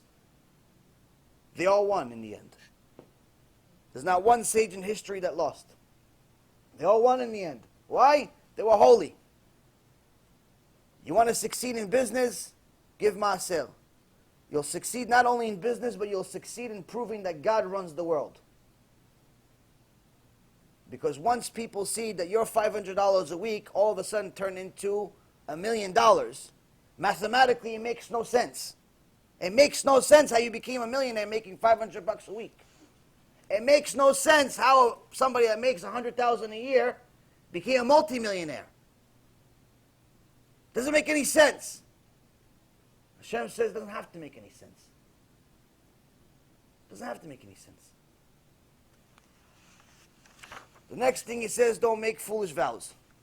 Fulfill the Torah simply. But if you have to, and you know you can, go for it.